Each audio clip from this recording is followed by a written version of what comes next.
Recording is on. And we are live. Welcome everybody to another episode of You Know What? Let me just say podcast. I am your host, Ray. With me as always, we got Father. Yo, this quarantine though. We done got Dion. What's up? What's up? And we done got Tony. Yo, what's up? What's up? Gentlemen, how we doing today? Uh, all things considered, I think I'm hanging in there. Right. Uh, I've been saying this quarantine shit's been getting everybody crazy. Even the introverts is been kind of crazy. But let's get right into it. WrestleMania was just this weekend, and not only even though there was no crowds, no big old regular WrestleMania, they had two nights of WrestleMania, which it was like 3 hours for each one, and a lot of stuff happened in those 2 days. So let me just get right to it, gentlemen. How did you feel about WrestleMania this year? Compared to what I was originally expecting it to be, that was actually pretty dope.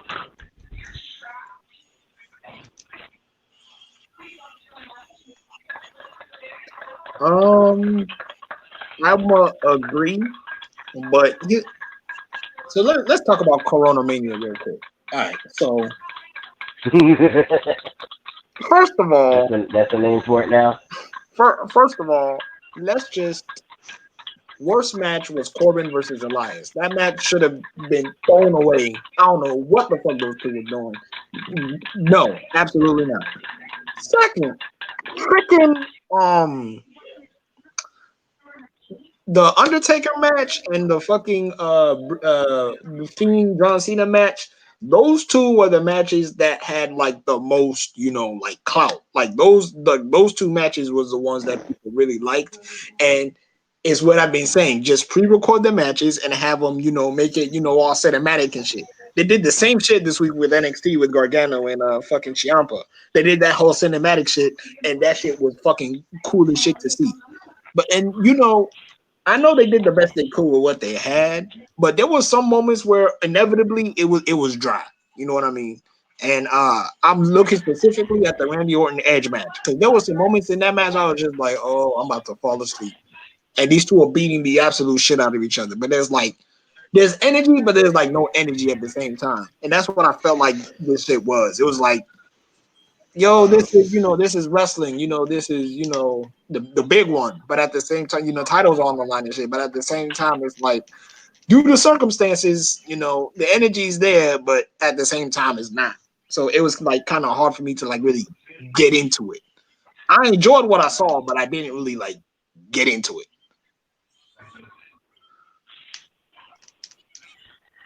What about you, Tony? Understandable. I kind of enjoyed the Charlotte Flair match. That was kind of good. Um, just was just said previous. It was kind of dry off and on. Wasn't no audience. But it wasn't. It wasn't. I mean, it wasn't bad as I thought it was going to be. I know I looked online and they said that the Undertaker match took what 6 hours to make or something like that. But it was good. I enjoyed it. Yeah, I think I'm kind of in the line.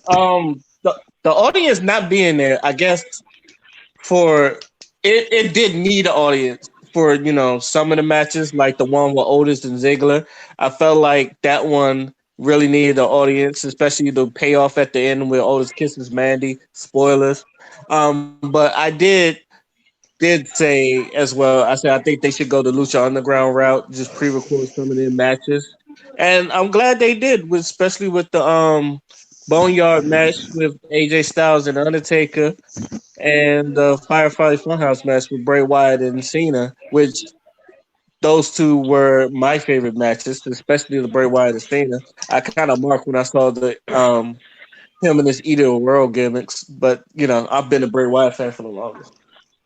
It's I kind of wanted to talk about that match in particular, the Firefly Funhouse thing.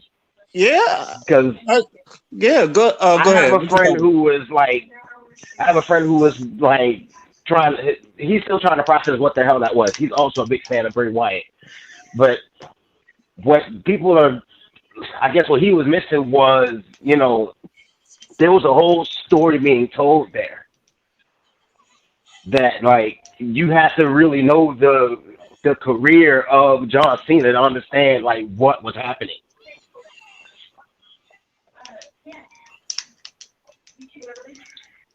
Like it literally showed John Cena at like every phase of his career leading up to that encounter with, I'm gonna say, his second encounter with Bray Wyatt, because the whole beef between them started 6 years ago when Cena beat him at another WrestleMania. But that's neither here nor there.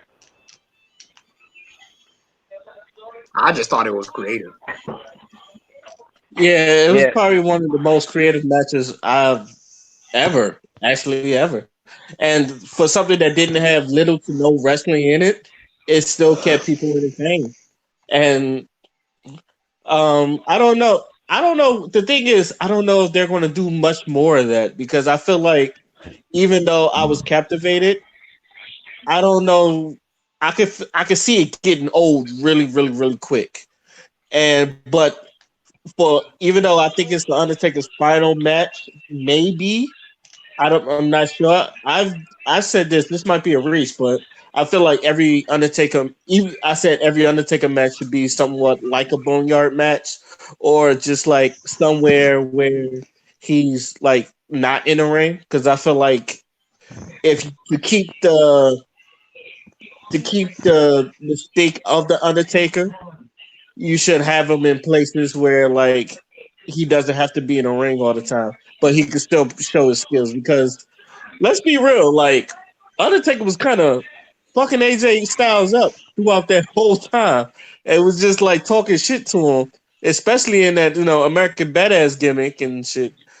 But and it was really really really enjoyable to watch. It's just like, and I love the shit talking between both of them, and like that's to me that's what made that captivating. So, out of a 10, what would you give the this year's WrestleMania?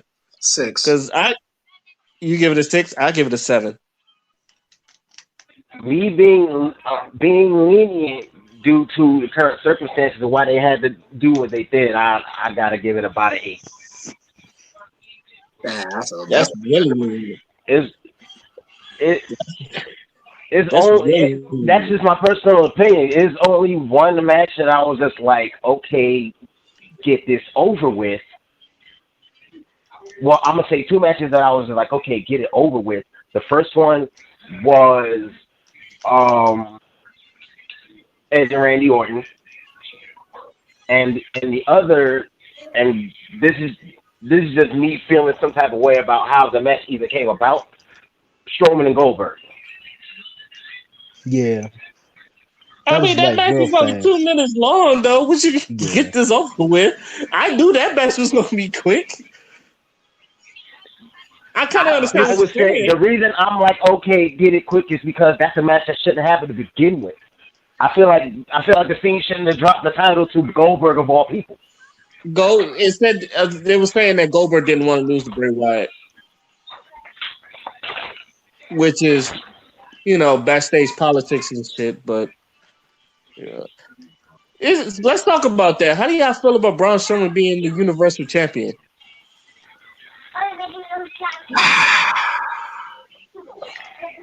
it's like he deserves it, but damn, this way though.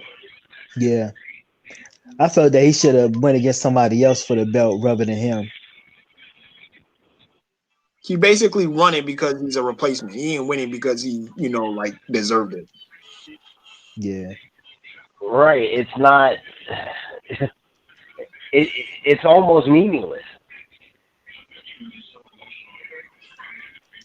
Basically, yeah, I was kind of like, even like, shoot, I thought he was going to lose that match when he beat Goldberg. I said, what? They actually gave him the belt? Because I'm like, yeah, I felt like he should have got it with at least with Brock Lesnar had it, or something like that, Or or Roman like Reigns. yeah. Even Oh, then, it's like I don't want to talk about that. when his build was monstrous, instead of like every time it was like he was actually getting that Bray Wyatt treatment too. Like they build him into a monster and then they make him lose off of stupid shit. It's the same way with Samoa Joe. Even though I haven't seen him in a while, is he suspended or is he injured? He was injured, but now he wrestled. He wrestled a couple matches. Oh, okay. Um, Last I read about Samoa Joe, he was suspended for violating a wellness policy. which is probably stupid. I don't know. It's probably some dumb stuff. But And this was while he was still in the middle of the shit with Seth Rollins and AOP and him helping Kevin Owens and shit. That's why Samoa Joe just disappeared all of a sudden. yeah. Also, he needs to win the belt too. At least some type of belt. I think like that's a talent that I feel like they're just not trying to push for some Yeah. reason. Even though he has like everything you need and he's like been a great wrestler for like all of his career. It seems like, WWE doesn't really support him. What y'all thought about the Raw after WrestleMania? It was Raw. It was just Monday Night Raw. It was not a Raw after WrestleMania. It was just Raw. It was just Raw. I'm gonna say this one thing. Either y'all do something with Apollo Crews or not, or just like let him go. I think I'm at that point where I look at Apollo Crews and my nickname for him is generic black guy number 4, and that's a joke. Me and Tyrell done had that joke for like the longest. It's just like he's another generic black guy in the WWE. And even though he is talented and he's athletic and all that other stuff, it's just they obviously don't know what to do with him. And you keep telling people he's a blue chipper and all that stuff, but you don't do shit. Just let him go, or like at least or push him or something like that. And I know a lot of people feel like that, but I just You know, want to. you know what he needs? He needs a manager. I But thought here's the thing, though. I thought With like him with the with Titus Worldwide thing was really good. At least that like gave him a personality a little bit, but nah, you're right though. He nothing does need a became of manager. it. Nothing really became of the whole Titus Worldwide thing. And what I was about to say a second ago about what you were saying about how they need to just let him go. WWE is not really trying to do that really with anyone. Oh yeah, I know they're hoarding all their I'm people, and then like they're hoarding all their I'm people, and then they they're got paying them a lot of AEW money. just breathing down their necks. There's certain people that's still in WWE that AEW wants. Like who? Hey, you just named one. Not really. I wouldn't say not anyone, They could. because even they said I don't I'm want. on the phone. I wouldn't say all that because Hold even on. they said I don't want everybody from WWE because Why are you I not don't in think they want to bed? go that TNA route. Why are you not in bed? He forgot to mute his mic. I took care of it.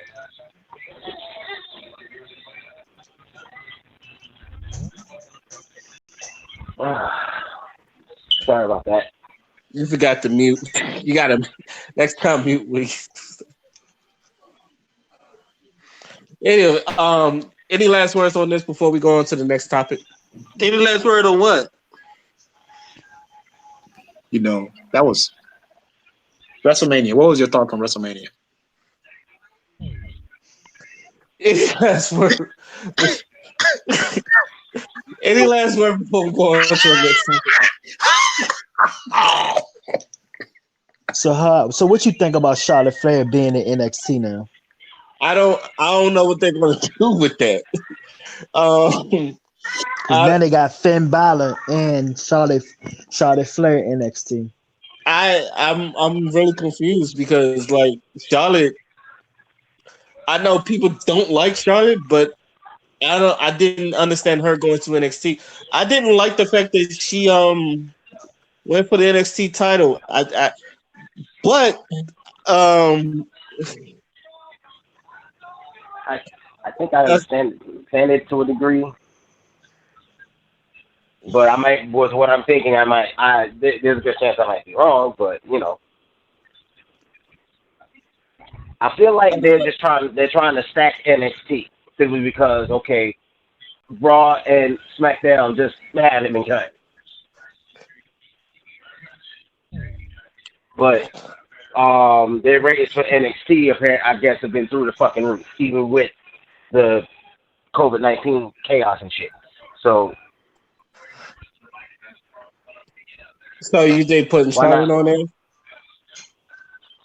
I mean, it would explain not just Charlotte, but moving Finn Balor as well. Don't be surprised to see other wrestlers from Raw and SmackDown making their way back to NXT. The only reason I say that because I don't understand because as far as the NXT women's division, it doesn't need it unless they're moving Shayna Baszler up and then but it didn't. Charlotte was one of the people who, even though I don't like her winning all the time, she was one of the few people you wanted to see in the main roster. So that's why I said I don't understand it. And the women's women's NXT roster is badass itself, even though I know Bianca Belair got called up, which I didn't know they were still calling up people. Which I am proud of her because she is really good. But it's just one of those things. It's like her winning it is very confusing. There's a lot of good wrestlers, a lot of good women wrestlers in that division that you can give the belt to. And hell, you can even start working on your new stars like Deonna Purrazzo and most of the other people like Io Shirai and all that stuff. You can put the belts on them. Hell, I thought Bianca Belair was going to have the belt at one time. I don't get it, but this is what I'm saying. I'm just confused.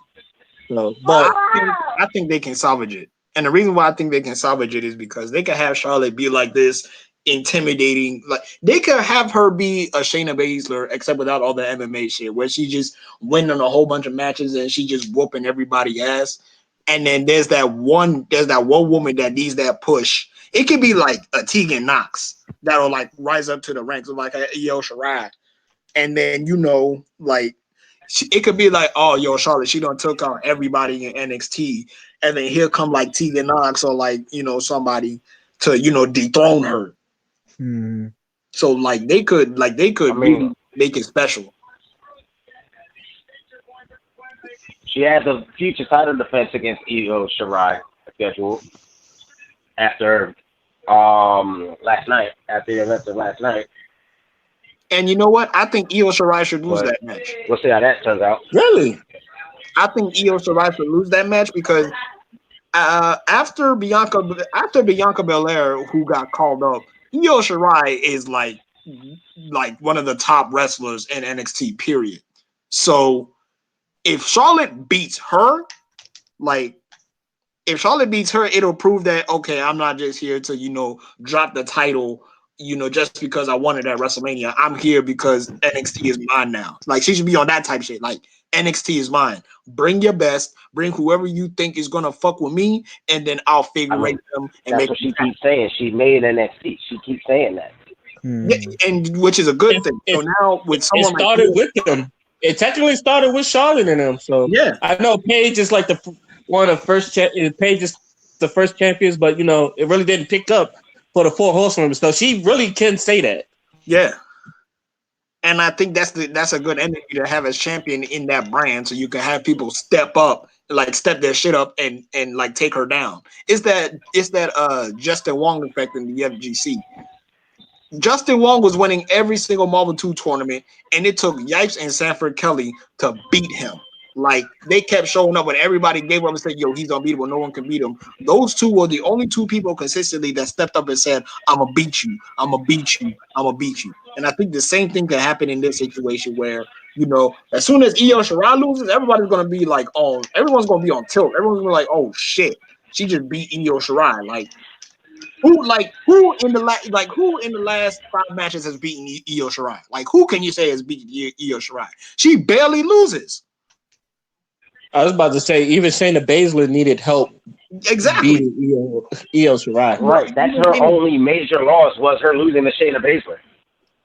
At least the only one, at least I consider like a major loss. By the way, that And was then you can't another even say that just because it's Shayna Baszler. Yeah, by the way, that's another one that I thought that was kind of weird. It's like if you building up, even though I didn't want Shayna Baszler to win, let's be frank, I did not want Shayna Baszler. I didn't see the point of building her up like the badass she was and just beating everybody in the fight just to lose to Becky in a fucking roll up, schoolgirl roll up. I think was it a schoolgirl roll up? I know it was a Yeah, quick 1, 2, 3. Yeah, yeah, it I was a thought. roll up. Yeah, okay. The bad finish. That match to me, that was a good match with a bad finish. Um. So But apparently they're gonna fight again at some juncture. So I don't know. Because the thing is, I still don't think they're giving the belt away from Becky. And, even though people are growing tired of Becky, because I've heard Corey Graves say this, I think people are growing weary of Becky and all that other stuff. But I yeah, still think, like, she sells all that merchandise and shit. And I'm tired I of don't know. Bailey. You tired I of don't Bailey? dislike Becky Lynch, Yeah. but I do feel like it might be a good idea to pass the torch. I'm not tired of Bailey, but I didn't want Sasha to win that. And Tamina, Yeah, I wanted Brandon. Tamina to win. I wanted Sasha to win that match. I wanted Sasha to win, but I knew Tamina wasn't going to win. But a couple of her friends was talking about how Tamina was trash and she can't wrestle. But I don't think it's. I don't. I just think it's bad booking. But that's just another story. Right. It's not that Tamina can't wrestle. They flat out misuse her. I've said this about Tamina for years. Then again, does Tamina really have a personality?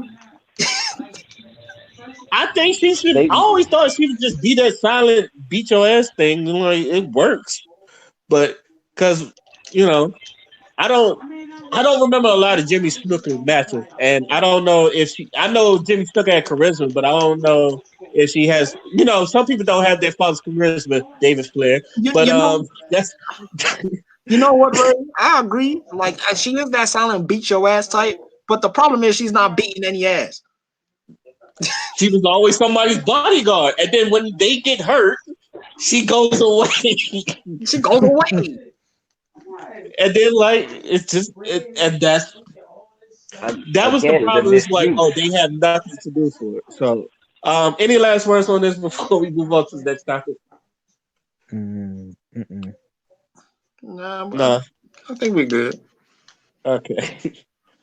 Did anybody see the Brawl for All? Keep it on in the wrestling. Anyone see the Brawl for All? The Vice Dark Side of the Ring Brawl for All story? Yep, I saw it. No. What did you think about it? That was something that was the second time I've heard of that Brawl for All. The first time was in passing because I actually never saw the Brawl for All. Like it evaded me, and I'm glad it did because that shit was fucking terrible. But them even explaining this shit, like it had Jim Cornette. Apparently it was Vince Russo's idea, all because he didn't like what Bradshaw said. So they did a 2-month shoot tournament with people who weren't experienced to do the shit because Bradshaw said something someone didn't like. And I'm like, nigga, what? And then Bradshaw gets all the way to the finals. That's the funny part. And that's what I said. And he made it to the finals. Fucking made it to the finals. Like, bruh. And like you had people put like their careers on hold to do that shit. Because people put their careers on hold to do that. Like, I mean, I know Godfather wasn't Godfather until that time, but like if the chronological events of like that shit happening, like from pitching it to Vince McMahon, and then Vince McMahon says, "Okay, let's do this," and then Vince Russo say, "Hey," and then Vince Russo and everyone is like, "Oh, what's his name? Dr. Death, Steve Williams or whatever his name is. He's gonna win the whole thing. He's gonna win the whole thing, only to get knocked out in like the semifinals, I believe it was. He got knocked out in the finals by Bart Gunn, and And I love the funny part about that episode was Vince Russo trying to nigga explain his way out of this shit. Like, I had an idea. I had the idea for this, and it wasn't that great. But come on, I'd watch it. Come on, he said that shit. He's like, this is TV that I would watch. And then Jim Cornette is like, this fucking idiot babbling ass motherfucker really gonna sit there and tell me this was good? And I'm like, and then, they're sending death threats to each other, and then Vince was like, I don't even know why Jim Cornette don't like me that much. I mean, and then Jim Cornette is like, bro, you took wrestling. You took something that I put my life for. Like, this is my life. Like, bro, you made a mockery of my life by doing that shit. Everybody knows that it's predetermined. Everybody that knows it's predetermined and shit, but like you calling it fake, like people calling it fake, it should not have gotten to that point because the shit ain't fake. People die in the ring. People, get injured in the ring. They show draws. You know what I'm saying? He's paralyzed for life because of a power bomb. A power bomb that went wrong. And he's paralyzed for life. And the funny thing is that he ain't even really mad about it. When they was interviewing him, he wasn't even really mad about it. He forgave D-Lo because D-Lo wasn't the one that power bombed him, and he He forgave. was in good spirits. Yeah. And D'Lo, like D'Lo, he said that like as soon as he saw that Draws wasn't really moving like that, bro, he broke down and cried in the ring right there because he was like sincerely hurt that he hurt somebody. So like bro, and D'Lo in himself, he has some health problems too. So like it just goes to show you that like all the shit that we see on TV and like the entertainment that these guys provide for us, you know what I'm saying? It's predetermined and it's catered to show it to you in a certain way. But at the very end of the day, these are human beings, you know what I'm saying? These are people that put their bodies on the line. Like we may make fun of botches and shit like that, but at the very end of the day, let's just be happy that a lot of these people still get to do it. They're not ended up like Draws who's paralyzed or they not killed in the ring or whatever. So I actually remember watching this live, and I remember not understanding what the hell was going on. I I remember like the whole 9 weeks of it, watching everything. Is honestly to this day, if I watched it today, I still wouldn't know what the hell's going on. But I do remember some of the main things, like Bart Gunn fighting the Godfather and locking him out, and like him knocking out Bradshaw and all that. I remember all that vividly, clearly. And then I remember the WrestleMania match with Butterbean knocking him, knocking out Bart Gunn, and I was like, "Ooh, he ain't getting up." And then when he got up again, I was like, "Oh my god!" And then when he hit him with that right hand, I said, "Oh Jesus!" Is that Brawl for All is brutal to watch, but I remember people saying like this is the worst idea, and I remember people talking about it, and in passing and all that other stuff. And the funny thing is, Vince was going to do it again for 2010 the NXT, the ones that had, I believe, Titus O'Neil and Daniel Bryan and all that thing. He wanted to bring it back actually, and he had to be talked out of it. No. So Vince actually thought of, I think as terrible it is, I think Vince actually really wanted to go through with it. I also thought Bart Gunn was dead. I'm glad to see that he's not dead, but I thought he was dead, but I knew his career died after that. It's sad to see someone win a tournament and then they don't do nothing with him, which I'm kind of puzzled because I feel like someone like a Bart Gunn, you could do something with him, but like at least something. Like he like beat all the tough guys. He was in a tournament with like some of the toughest guys in wrestling, and he won it. I feel like you could have done something, and I do feel like like watching that, um, they punished Bart Gunn for that, and I feel sorry for that because it's like, why am I getting punished for winning? It's like, why am I like? I can understand that I'm not the person like you was pushing, but why am I the one being punished for winning? It's like when you look at the Brawl for All, it's just a fucked up thing. And then like watching Vince Russo cuss out, no, I'm sorry, watching Jim Cornette cuss out Vince Russo is just hilarious. I laugh. I laugh too. But I don't know what it is about Southern white guys when they curse people out because it's just like it's a bunch of random shit. Like I've been around in my Navy career. I still find it funny when like people from the South like they have they like own ways of cursing people the fuck out. It's like weird as fuck, but it's just like hilarious when you think about it. Um, like yeah, that shit is. I never seen something that.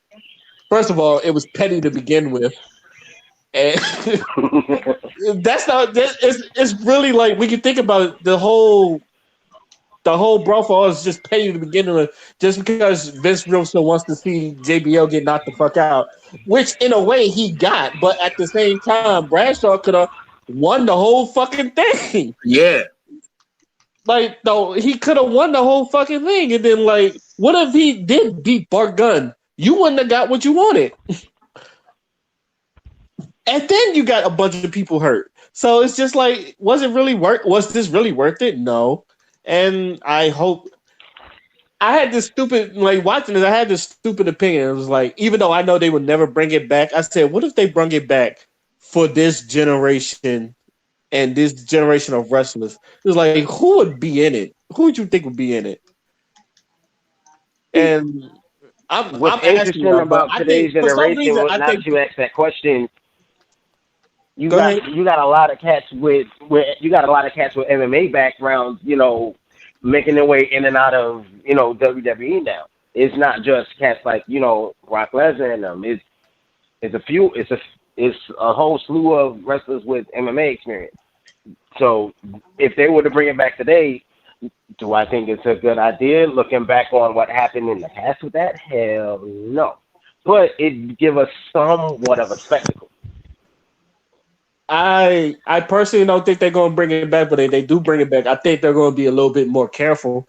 But I don't know. The first person that came to my mind was Matt Riddle because Matt Riddle, like you said, Matt Riddle does have an MMA background. And I don't think they're going to use them boxing gloves. I think they're going to use them UFC gloves. So I can see a lot of like people that done wrestling will with takedowns and all that other stuff. So I'm thinking would Brock Lesnar do it? And I'm like, nah, I don't think Brock Lesnar would do it. Because I think if he would join, I don't think I nobody think would he fucking would join. want to. I think he would want to just because. Just for the simple fact of, okay. I don't see nobody going to fight Brock Lesnar but Bobby Lashley. Like in my when I was going through who would be in the Buffalo, I thought the three people. I'm surprised to this day they never gave him a match with Brock. He's been begging to fight Brock Lesnar. I don't think they're ever going to give that match. I don't understand this. I don't understand it either, but I don't think they're ever going to I wouldn't mind seeing that. I think Lashley would lose, but I wouldn't mind seeing it. I would too. I think it might be a terrible match, honestly, but I do want to see it. Because usually, I don't know, Brock don't work well with big guys. Just out of curiosity. Yeah, Brock don't work well with big guys, and it's obvious, but you still see it. Hell, I want to see him in an MMA fight because Bobby Lashley can fight. And yeah, and I was like, Bobby Lashley fought for was it Bellator or Pride? Yeah, it was Bellator. It was Bellator. But that's what I'm saying. I was like, I'm pretty sure a lot of people have MMA backgrounds, but I see only 3 people really doing it, and that's like Brock Lesnar, and that's an if. Matt Riddle from NXT because he does have an MMA background, and fucking Bobby Lashley, and those are all 3 of them is like ifs because I can see like somebody getting in a fucking armbar and like calling it a day. I don't know. What you thought about it, Tony?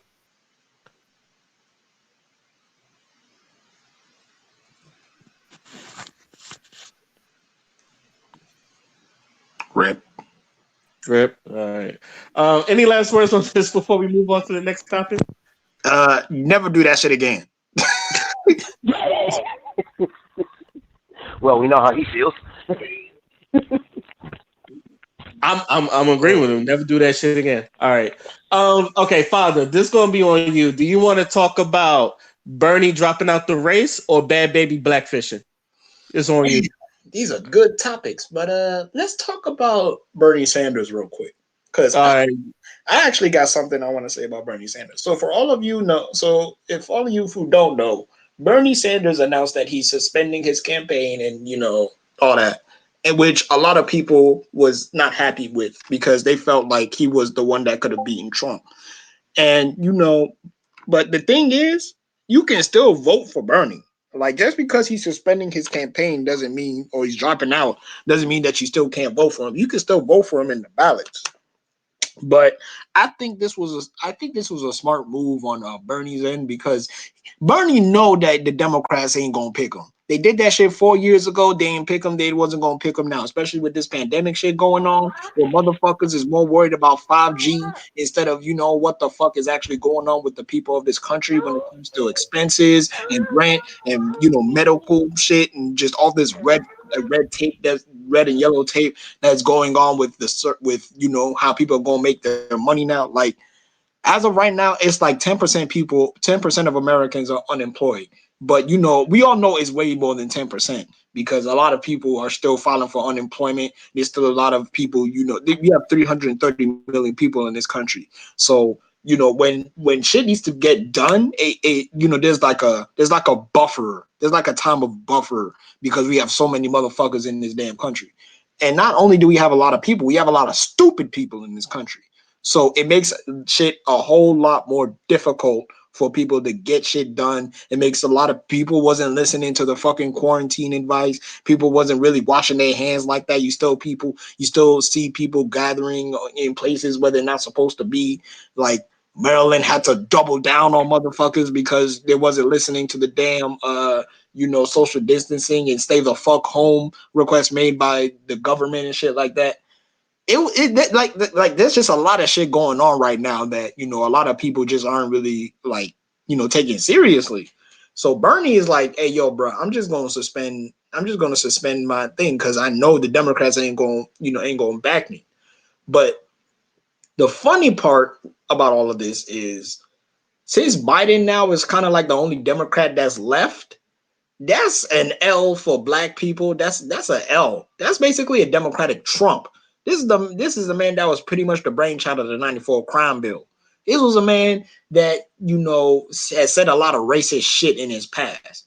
You know what I'm saying? So he does not have a good track record when it comes to black people, or as the liberals like to call it, the people of color, which I denounce. But like Biden, bruh, he's not gonna beat Trump. Let's just keep it a buck. He's not gonna beat Trump. Ain't nobody really fucking with Biden like that. They had John Lewis endorse him, and John Lewis, ain't no one really checking for John Lewis anymore.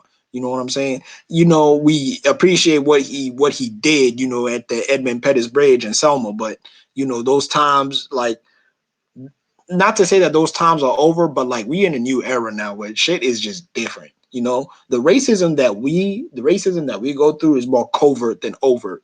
And the Democrats that you shilling for are just as fucking racist as these conservatives and these Republicans that you are going to war over. So you should not be supporting anybody, really. You shouldn't be supporting Biden, or you shouldn't really be supporting Trump. And black folks in particular, it just came out that we are like the most that's dying off the coronavirus in America. They just bought that shit out. And at first, that was never really the case. So, you got Bernie, who was really fighting for the people, who was really had all these socialist ideas. And to be a socialist in a capitalist society, they're gonna view you as Satan.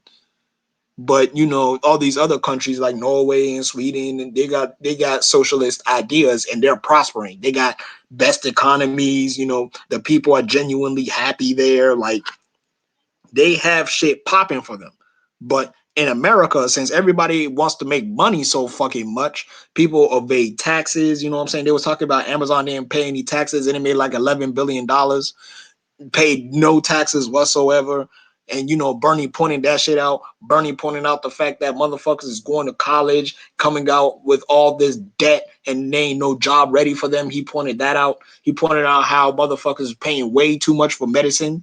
Like, insulin in like Canada is barely $20, but over here it's 200. Like, it make no fucking sense.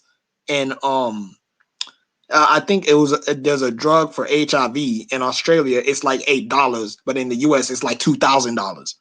So like the shit just is rigged for rich people, and it's not really rigged for people who work. The people who really work hard, the middle class that literally carry this country, ain't really getting shit. And the fact that people oppose Bernie, who has ideas to try to bring the middle class up, that like that's how you know motherfuckers in this country stupid. Like I don't have plenty debates with people, and they was trying to get at me because I agree with Bernie. And like they were trying to get at me, oh well, you made the decision to go to college and nobody told you to go to college. And I'm like, that's bullshit, because if you go to any high school in America, kids are literally indoctrinated to go to college, and if you don't, you're going to be viewed as less than us. Like we all know that's the case, especially us as black folks. We all know that's the case. It was literally pounded and pushed into us to go to college, to be the first one that goes to college, to be the first one to graduate from college. You stay hearing that with black folks. So like Bernie suspending his campaign is a L, but but it's not like the end of the road. Like we can still vote for this man. And yeah, he don't have a black agenda, but he's the closest thing we have to like helping black people out as a collective. I'm not saying endorse him because we need to beat Trump. I'm just saying I feel like he is the closest if we want to get some shit done. Like making college free, that'll be beneficial for black folks. You know what I'm saying? Free healthcare, that'll be very beneficial for black folks. Like just there's a lot of layers to this shit. And when you put those layers, you'll see like a grand ass design of just bullshit that is the United States of America. And like it's sad how we're kind of like even thinking about this right now with a whole pandemic going on, 1 million people affected and 90,000 deaths worldwide. Like that's kind of sad that we're still thinking about it. But at the same time, like, what do we do? Because, motherfuckers don't want Trump again. But, if Biden is your guy, he's not fucking beating Trump.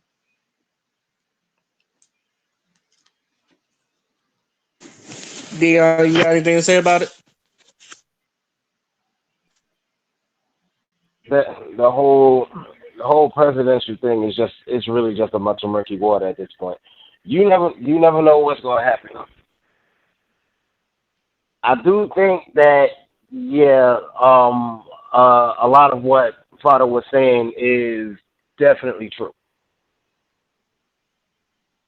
but also like he said, there's really not a lot you can do, and we're probably just going to have to sadly just bite the bullet when it comes to dealing with Trump for another 4 years, because that's where that's where this is going. That's where all this is going. There's no sense in denying it.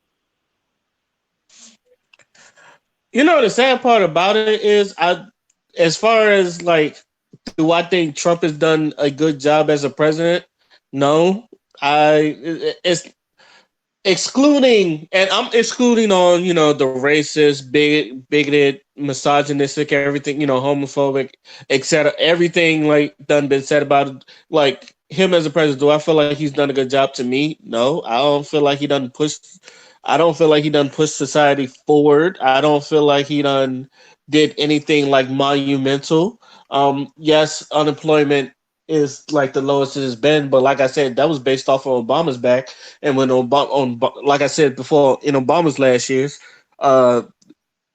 unemployment was at that lowest, and it's because of all the jobs he done put in.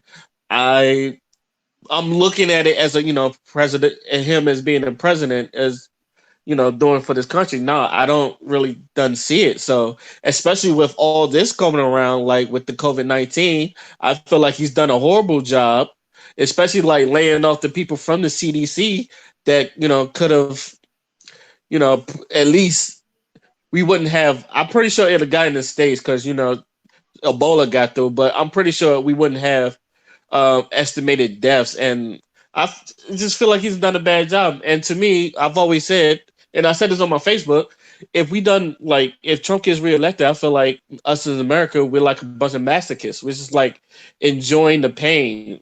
And one of my friends said this, is just that we done put greed and capitalists ahead of doing what's right and trying to make the country the best it is. You know, just the fact that Bernie and I like Bernie. I wanted Bernie to win, especially this one. I felt like he had a great chance of beating Trump. I felt like he had a great chance of beating Trump last year. Biden, like every time he speaks, I feel like he's just losing people, especially black people. Because I know a couple of black people was fucking with him at first, but now I don't see a lot of people like messing with Biden now. And then he's done weird shit that people just like I'm throwing off on him, and yet a lot of people wasn't supporting Bernie either. But it was mostly like the Democrats and the big corporations. Hell, Hillary said like no one likes Bernie, and I don't. I could see honestly, like even though people was mad about that, I could see her like people saying that like at least the big corporations like him not liking him because he is for the people. He's a social. He's about their socialism. Um, it's sad to see like Bernie because I feel like a lot of people was just like really counting on Bernie. He was like our last hope and all that other stuff. But it I would say this: if Biden, I want to know who's going to be Biden's running mate, and whoever he brings as the running mate, I feel like they might, give him ideas that he can run off of or something to make him look good. I have a 2% optimism that Biden is going to win. And I'm waiting. I'm going to wait till the debates to have my to see how everything's going to fully go out. But as far as I'm concerned, like I think Trump is going to do 8. I'm sad to hear that Trump is going to do 8 because I feel like this nightmare needs to be over. And I just want, America to be in better days because obviously this is going to be other than getting impeached. I feel like this whole COVID-19 and this whole thing is going to be a big, big asterisk on this presidency. So, so let me ask you this: I take it mean, the away. impeachment don't mean nothing if you ain't get removed from office. So Yeah, I was about to ask, like, taking away all the bigotry and the misogynist acts that he's done is like, how do y'all feel like he's done as a president? he's done one good thing, in my opinion, that was, that was beneficial, and that was removing that damn tax penalty for not signing up for Obamacare. That's the one thing that I can say. Well, it helped me at least when it came to tax season. But outside of that, no. And I'm just speaking off of my own personal experience. Anything I could have personally gotten out of it. Every person's situation is a little different, so. What about you, Father? What was the question again? I said, taking away all the bigotry and misogynistry and sexism and homophobic stuff people done said he done. As a president, how you feel like Trump is done? Below average. He's a below average ass president that probably don't even really know what he be doing half the time. And it's really evident when you see that nigga talk. Like when you see, like if you watch a Trump speech and you see what the fuck this nigga talks about and how he jumps from topic to topic and the shit that like the narrative that he comes in with, it's just like this nigga don't even really know what the fuck he doing. And it's really evident with the Trump supporters because they just as clueless as he is. Q Reese got done walked in the building. We'll say what's up. What's up, fellas? How y'all doing? All right. We was just talking about Bernie dropping out the race. How you feel about that? Oh, well, he really had no choice at this point because I don't think he had too many supporters at this point. It's either Trump or Joe Biden at this point. So, Bernie was just trying to make everybody else look bad, and everybody else was just picking on Bernie. It was funny. It was fucking with Bernie so bad. But, I mean, he made his choice. So, it's too much going on right now. I don't think he felt like he had the attention of the people as much as Joe Biden does. So, Okay, and I asked this question to Dion and Father. I'm gonna ask you this question. Take away all like the racism, the bigotry, the sexism, the homophobic shit she's done. How do you feel like Donald Trump is done as a president? Donald Trump's the president. I forgot. That's petty. Yes. Wait, I thought it was a reality show on Fox. My bad. oh shit. My bad. I thought we was watching The Apprentice again. Because that's what it seems like. It seems like this is a long ass episode of The Apprentice. And he's the only one on it. This could be an episode of Punk, and this could all just be one big prank. You know, Ashton, if this is Punked, we all need to whoop that man's ass. Actually, is Punk this on Quibi, and Chance the Rapper does it now.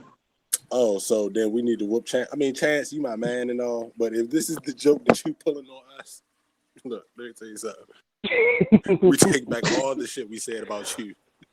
You don't give a damn about your input. No, on the bright side, if he could prank the entire country, nigga, you's a genius. I wouldn't even be upset. Like, nigga, what? I think I would vote for Chance to be president if that was going on.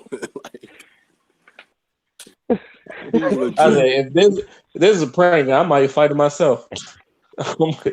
we might have to fight it. Any last words on this before we get on to the next topic? Hold on, before anybody say anything, Trump is probably the worst president we have ever had. Bush wasn't. Nigga, what do you mean probably? Bush wasn't the worst president. He was just the dumbest. Okay, I had to clarify that to somebody else the other day that said that was he as bad as Bush? I said Bush wasn't bad. He was just stupid. If you was in the military and around the Bush years, you'd have loved Bush. Yeah, like Bush was just dumb as fuck. You know what I'm saying? Like that's just we when he stepped away from office, we understood what Bush was outside of being the president of the United States. You realize he's just a dumb person from Texas. No offense from anybody from Texas. He's just dumb that happens to be from Texas. So take it from here, sir. Anybody else got any last words before we get on to our next topic? I take that as a no. Father, you also wanted to talk about Bad Baby blackfishing, and I've seen the little comments. I think Bad Baby not liking that people saying she's blackfishing. So, how you feel about that, Father? Oh, Lord Jesus, this girl has got. I feel like at this point she just doing it on purpose, and you know what? Because she already done wear the box braids, and then she's doing this blackfishing shit. I'm pretty sure she said nigga multiple times, just not on live or like anywhere that I know she said nigga.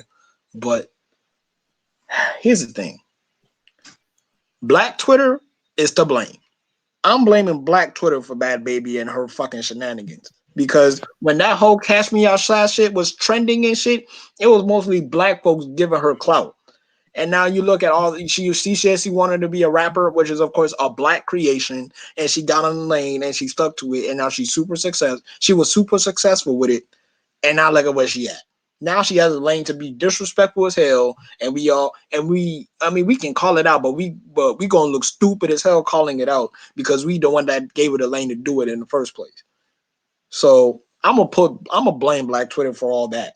Now, Bad Baby blackfishing, it doesn't surprise me at all. It does not surprise me at all because all of us here as black men, we know black women are the blueprint of everything that these other women be doing nowadays, whether it be coming with their hair, the way they talk, the way they walk, the surgeries they be getting to have the features of black women. We know black women are the pioneers of everything that's stylish, like in the Western world. You know what I'm saying? Even down to fucking K-pop. Let's look at fucking K-pop and how some of those women and how some of those entertainers bite off black people and bite off black women especially. You know, I'll be seeing little K-pop the little K-pop stars, they be twerking and then they be wearing these little bandanas and shit. Like shit that you will see that shit that obviously came from black people. So Bad Baby blackfishing, and like there was a whole bunch of other white girls that was accused of blackfishing. I know Kim Kardashian was accused of it. I know what's her name? What the fuck is that? Ariana Grande was kind of accused of it, but she got a little bit of a pass because she tans easily. But even then, like there's a difference between a tan and then just straight up darkening your skin and then having these and then trying to look ethnic. You feel me? So like Bad Baby is almost hilarious to me that she went that far. Because number one, she knew she was going to get attention. I feel like she did that shit because she knew that niggas was going to talk about it. And second of all, she ain't. I don't know if she's still releasing music or not because I haven't heard anything from her like for a while now. But I just find this whole situation just hilarious to me because one, this proves that yet again, people bite off black women and never give them their proper respect. And then number two, Bad Baby is just a white girl trying to, impress black people, and it's working because we stay giving her the fucking attention.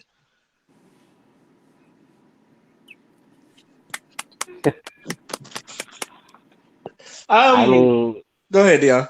Damn. No, I mean, what else is there to say?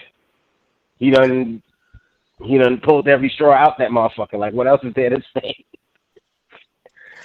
Like, the only thing I want to add is just, I'm just tired of not just her, but just anyone else like her. And it's just, again, like he said, just a product of the monster that is social media now. Had she not been, I guess, it went from her being made fun of to her being glorified. What was originally intended, just I guess, kind of, it was supposed to be a joke. All the memes and everything else of her, what was supposed to be a joke, ended up becoming a glorification thing, and that's where we have what this is. It's sad to say, but we as society, we created this monster that is Bad Baby and anyone and anything else like her. We fed into it. We laughed at the jokes. We laughed at the videos. Whoever listened to any of her music when she started rapping and whatnot, we fed this monster. Okay. I don't want to say I've been a Bad Baby defender. I've always been on the line like, okay, she's 16. She probably don't know better. She probably just think people are hating on her or some shit like that. So I always give her the leeway of she's stupid per se. So, but at this point, I think she know better. I'm pretty sure she didn't. I'm pretty sure she has black friends around him that go, maybe you shouldn't do this. I know a black woman writes her rhymes, so you could at least. I'm pretty sure she could at least tell him like, yeah, they not gonna fuck with this, or she at least have a publicist says, yeah, Black Twitter gonna get on your ass. I don't like. I'm with. I think Father said it. I don't know if she put out any music either, but it's just like anytime I'm seeing, she's getting to a point where every time I'm hearing about her, it's always about some drama, and she's like doing like shit that black women either not liking, or she's doing that black woman shit. First things first, I've said it a long time ago. Why she's being sexualized like this for some reason? Because she, like I said, she is 16, and y'all been making this big old fuss about. She's legal now, I believe. No, I think she was 15, 16 when them first videos came out. No, she's 16. She's 16 now. She's 16 now. She was 13. She was like 13 when Catch Me Outside shit happened. Yeah, because I'm about to say, damn, it's been approaching 2-3 years, right? Like, oh shit. At that point, I'm thinking she's 14, 15, something. She's 16, and but this is what I've been saying. Like every time see the out there, she's been like really, really, really sexualized for and like which I don't understand because she still is a minor, and y'all had a problem with this many a times with especially with the R. Kelly shit going on. People was talking about, oh, she's and then every time when you see like people like Adrian Broner or someone try to get in her DMs, it's just like that. People have to remind her she's 16. It's like the way she be acting around here, she be acting like a grown ass woman and all that and shit.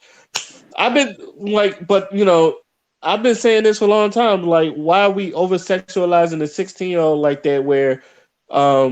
And yeah, she's been doing a lot of black girl trends and all that other shit. And it seems like even as like I can't give her the leeway no more. It seems like she's doing this just to get attention and all that other stuff. And then going back to that white card, I don't know why people are coming at me about this and all that other shit.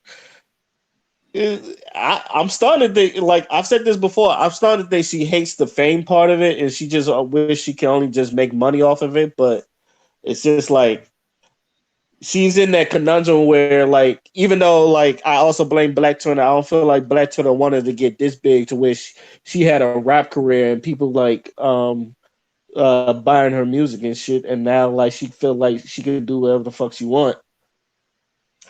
I don't. I don't know. I can't give it a leeway no more. That's just me. I never defended her, but at the same time, it's just like I don't. The leniency is I gone, don't want to get. I don't want to basically. harp on a 16-year-old. That's just the whole thing. It's like what I look like harping. What do I look like harping on a 16-year-old? But yeah, I'm just gonna say you know better. I guess I'm to that point where she's like you know better, and um I feel like if she's 18, she's gonna get that Mary Kate and Ashley. Like everybody gonna be in her DMs anyway. I'm pretty sure she fuck with older niggas anyway, but that's just me. And now she just like out those that she don't like. But I'm pretty sure like she done fucked with like older niggas. I don't know. Q, what you think? I mean, Oh, go ahead, Darren. the way I'm looking at it is let's just leave her be and let her fade into the obscurity and get strung out like everyone else like her tends to do. Because it ain't gonna be long till she's strung out on drugs, making a fool of herself like fucking Orlando. What's his name from That's So Raven? Orlando Brown. Yeah, she's gonna be in that category soon. So at this point, I'm just like, you know what, fuck it. I don't know. I kind of look at Orlando Brown different though. I feel like that was a talented brother that I feel like Hollywood done like strung him out. Not really like the fans because he had a good career. Nigga was on shit, but Yeah, I feel like yeah, Hollywood done but strung that's him out. the same and everything. She's gonna get tired of it. It's all gonna come crashing down around her, and she's gonna be in somebody. She's gonna be in rehab somewhere. She's gonna end up on one of them stupid reality shows or something like that, and then that's gonna be her life. That's gonna be her story. That's gonna be her legacy. It'd be funny she'd be on Love and Hip Hop No or some one's shit even like that. no one's even going to remember her for any of her music. Someone's just going to see her somewhere. Oh, that's that Catch Me Outside bitch. That's it. That's all she's going to be known for. That's her. That's literally going to be her only legacy. Well, it's working now. Oh no, I wouldn't call like Bad Baby a clout chaser, but I guess because of her success, she's like influenced other women just to be clout chasers, like that white girl that was licking toilet seats and all that other shit. And Yeah, she is a like clout. she She's done, the goddess she of clout chasers. She started this hold on. whole. She hold on, played a Dion, hold big. on. She didn't start it, but she played the biggest part in the whole clout chaser movement. Let me start off by defending Orlando Brown. Okay, what we not going to do is disrespect the black man who was truly scrutinized and basically taken apart by Hollywood, who was actually a very creative person who had a bright future. He was a great rapper. He was an awesome actor. He Hollywood got a hold of him and ruined him. Drugs got a hold of him. I wish the best for Orlando Brown because I am truly a fan of the music that I have heard from him. I think that he has a way to go. Now let's go to Danielle Bregoli, because that's her Oh, name. we use the government. I don't know her about. Her name is Danielle Bregoli. Okay. So what I'm gonna say is this. Well, just like Ray, I used to give you the benefit of the doubt because you were 16, 15. I had to remind myself that you were a kid. You were a kid. You were a baby. You were a child. You you are still a kid, you know. But at some point, there should be, you know, a line drawn to where we stop giving passes to people who don't deserve the attention, fame, and fortune that they're getting. She is one of those people who accidentally became famous. Literally. Like, she literally was meant to be the face of stupid bitch everywhere. Like, she was supposed to be the spokesperson for stupid little girl everywhere. This is why are we surprised that she did this? Her whole persona was a white girl who was trying to be black. Period. That's what the whole thing was about.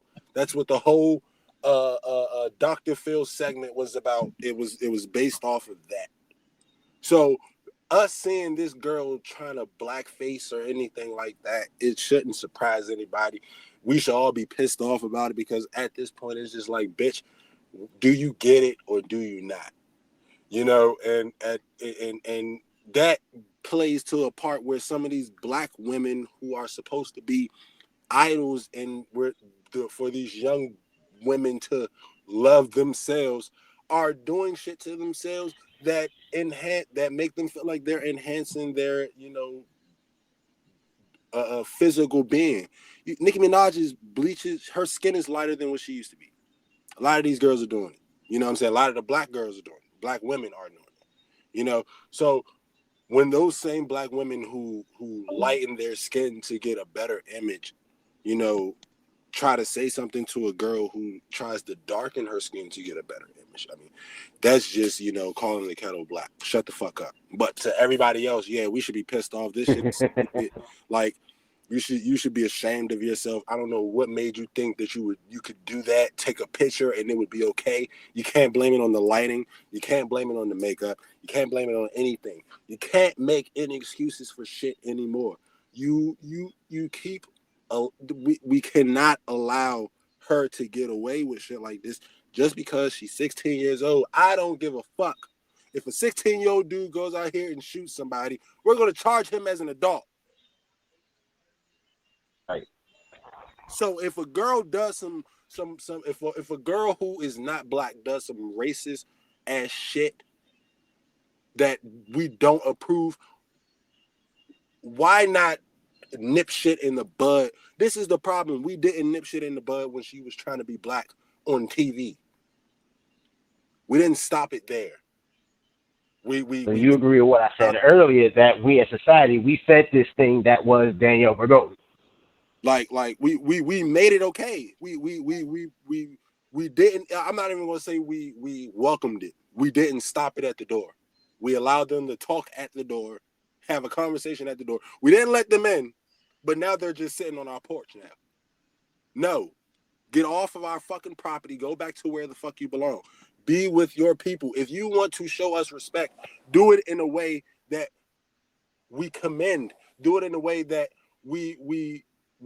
it's beneficial to both sides. Don't try to benefit off of us in the way we look when we're still getting scrutinized by the way we look.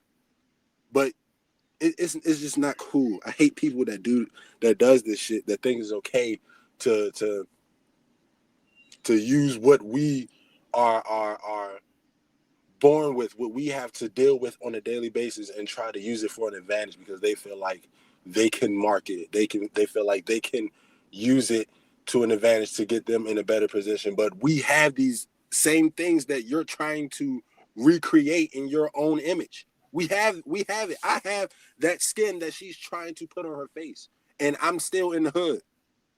So how dare you do that to try to create a better image for yourself when you're already in a position you don't belong in. You don't belong where you at.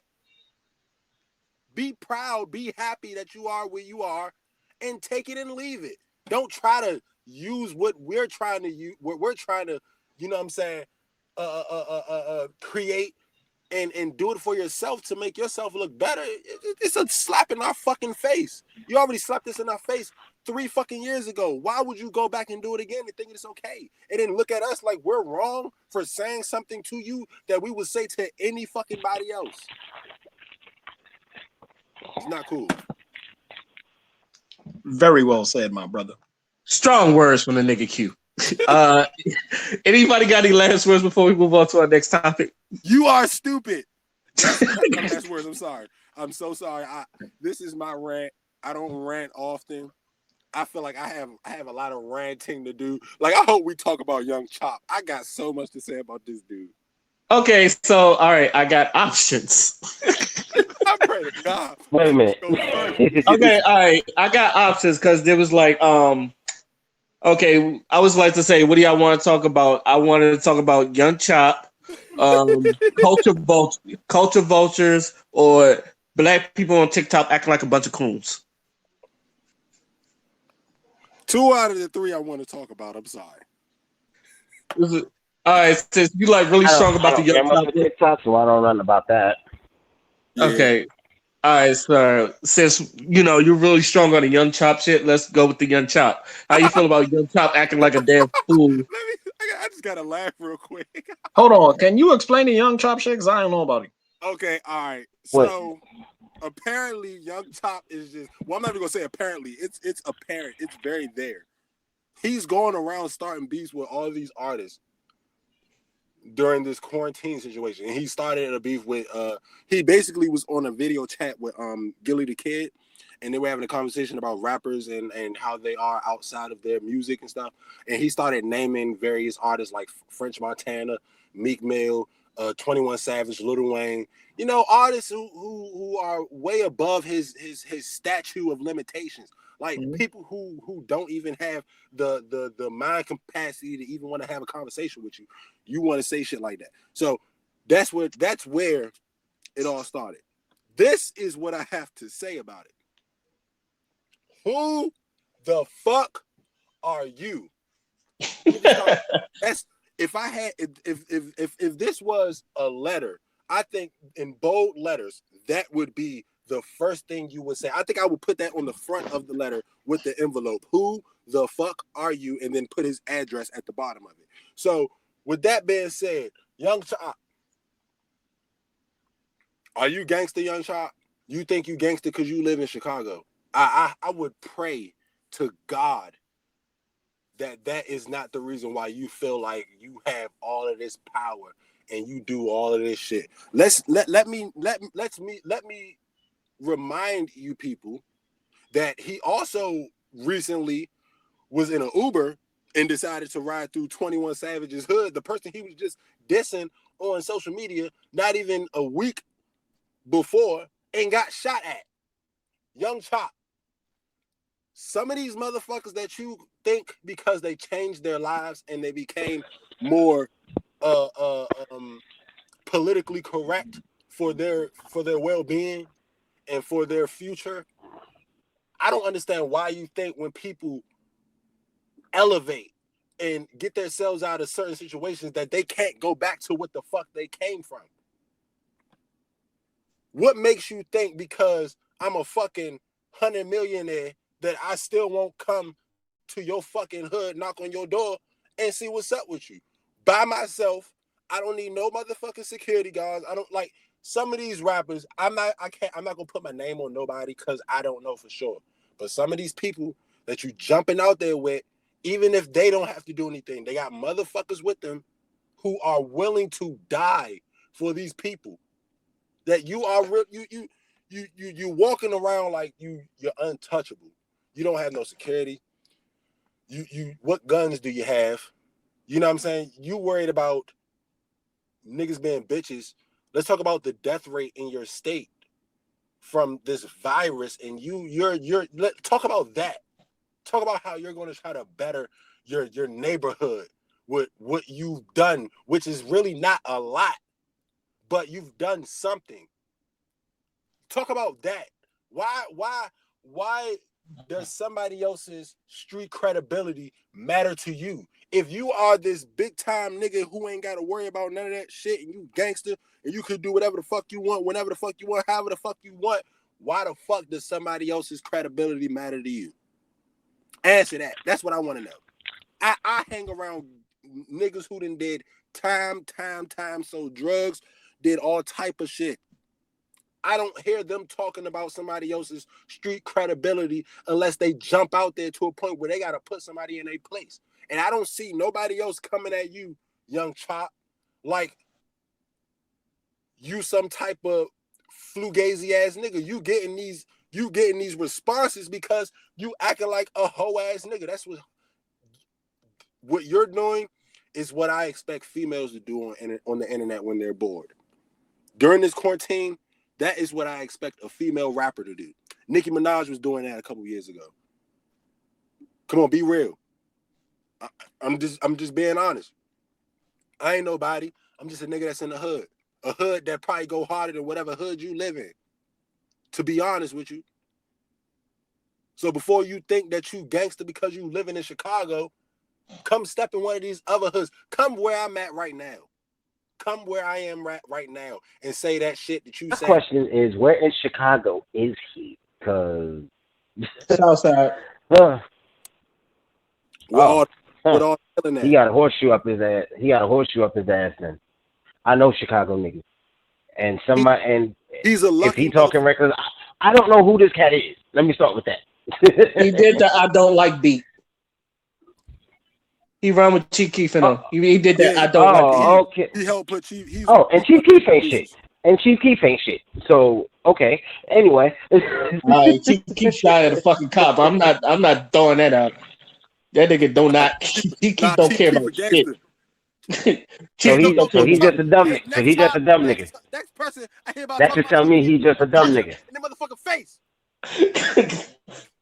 Don't talk about Chief Keef. You don't know what hood he be in. You don't know he got 4 or 5 guns. He always hanging with them 300 niggas.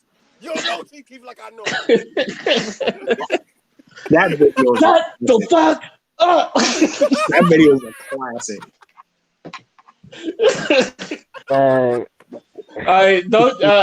Yeah, you can say I don't know about Young Chop. Maybe Young Chop, because Young Chop he probably been with Chief Keef, but nah, Chief Keef, nah. That nigga. No, Chief Keef one of them niggas. He ain't there. I would say this. He's not there. He ain't there. And he outside every day. He outside every day. Every day. So he doing something right. Like But yeah, I don't know. I don't even talk about Chicago. Look, I don't even talk about Chicago niggas because I know some of them. That's all they do is wake up and kill niggas. So all day, like all day. That's all the fuck. All day. That's all they do. Someone told me like they have appointments and shootouts. So hey, we gonna meet at 3:00 to start the shootout, right? Phone them great. We about to go shoot these niggas at 5:00. Hey, and they probably got that one nigga that's like Robert Freeman that go back and get a raincoat and shit during the shootout shit. Like this nigga. Nigga, is that a bulletproof vest? Nigga, we about to shoot out. What else? I bet you wish you had your bulletproof. But go ahead, Dion. I remember that episode of the Boondocks too. Oh, shit. Go ahead. Say what you gonna say, Dion. we didn't start talking about the shit. I forgot where I was going. But I don't look. All right, then I'm going. Go ahead. Well, basically, it's just one of those. As you said earlier, you're put it like this. Old cat I work with, named Ray.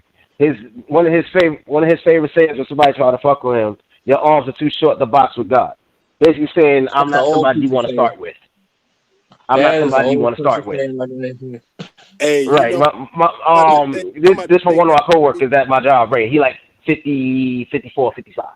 But yeah. basically saying, yeah, I'm not somebody you want to start with. Keep it moving. No, I'm And not that's what messing I with it, feel but like that's all I know. he's That's an old doing person by saying. talking about. I know, but I'm saying that applies to this cat, Young Chopper, or whatever. Like you fucking with people you got no business fucking with. You doing shit you got no business doing, and you gonna get hurt or worse behind this shit. Chill. This time, this calls for a universal reach because Young Chop, you are reaching. You've been reaching. I'm reaching with you. I'm trying to figure out what you reaching for. So I'm gonna reach with you. The reach God is gonna reach with you. But I hope whatever you reaching for is worth you putting your arms out. Because if your arm don't come back, you know you didn't got bit. Anybody else got something to say on this before we move on to our next topic? Oh fuck, nigga, that's that shit I don't like. Take your own. Bang bang! Hey, Fada! All I'm gonna say is because Q said most of it. Look, niggas will try you. All right, if you keep asking for it, somebody will bring it to you. So See, that's all I'm gonna say about that. Q done said everything I wanted to say, but and it's not that I don't think y'all. I'm gonna say the same thing I said to Anthony when he was saying when he yelled F Gabe. I'm not disrespecting your hands, but you're gonna have to show them to you one day. Hey, let me tell you something. The last person that tried the game got knocked out in front of the club by a security guard. I don't think you want to try. See, my thing is, I feel like Young Chop knows who to try. Because try motherfucker, like, okay, the reason why I like the baby so much is because he antagonizes niggas to try him because niggas have tried him and failed. So now he is like, come on, please, come this way. And niggas won't do it. Baby about that smoke. I know the baby's about that smoke. This is the same cat that smoked a nigga at Walmart for trying to rob it. Hey, he want all of the smoke by himself. It ain't him, it ain't nobody but him, his gun, and God. And he is going to do it. So that's what I'm saying. These motherfuckers know who to try. You're gonna try somebody who's way above your tax bracket, who's not even gonna waste his time.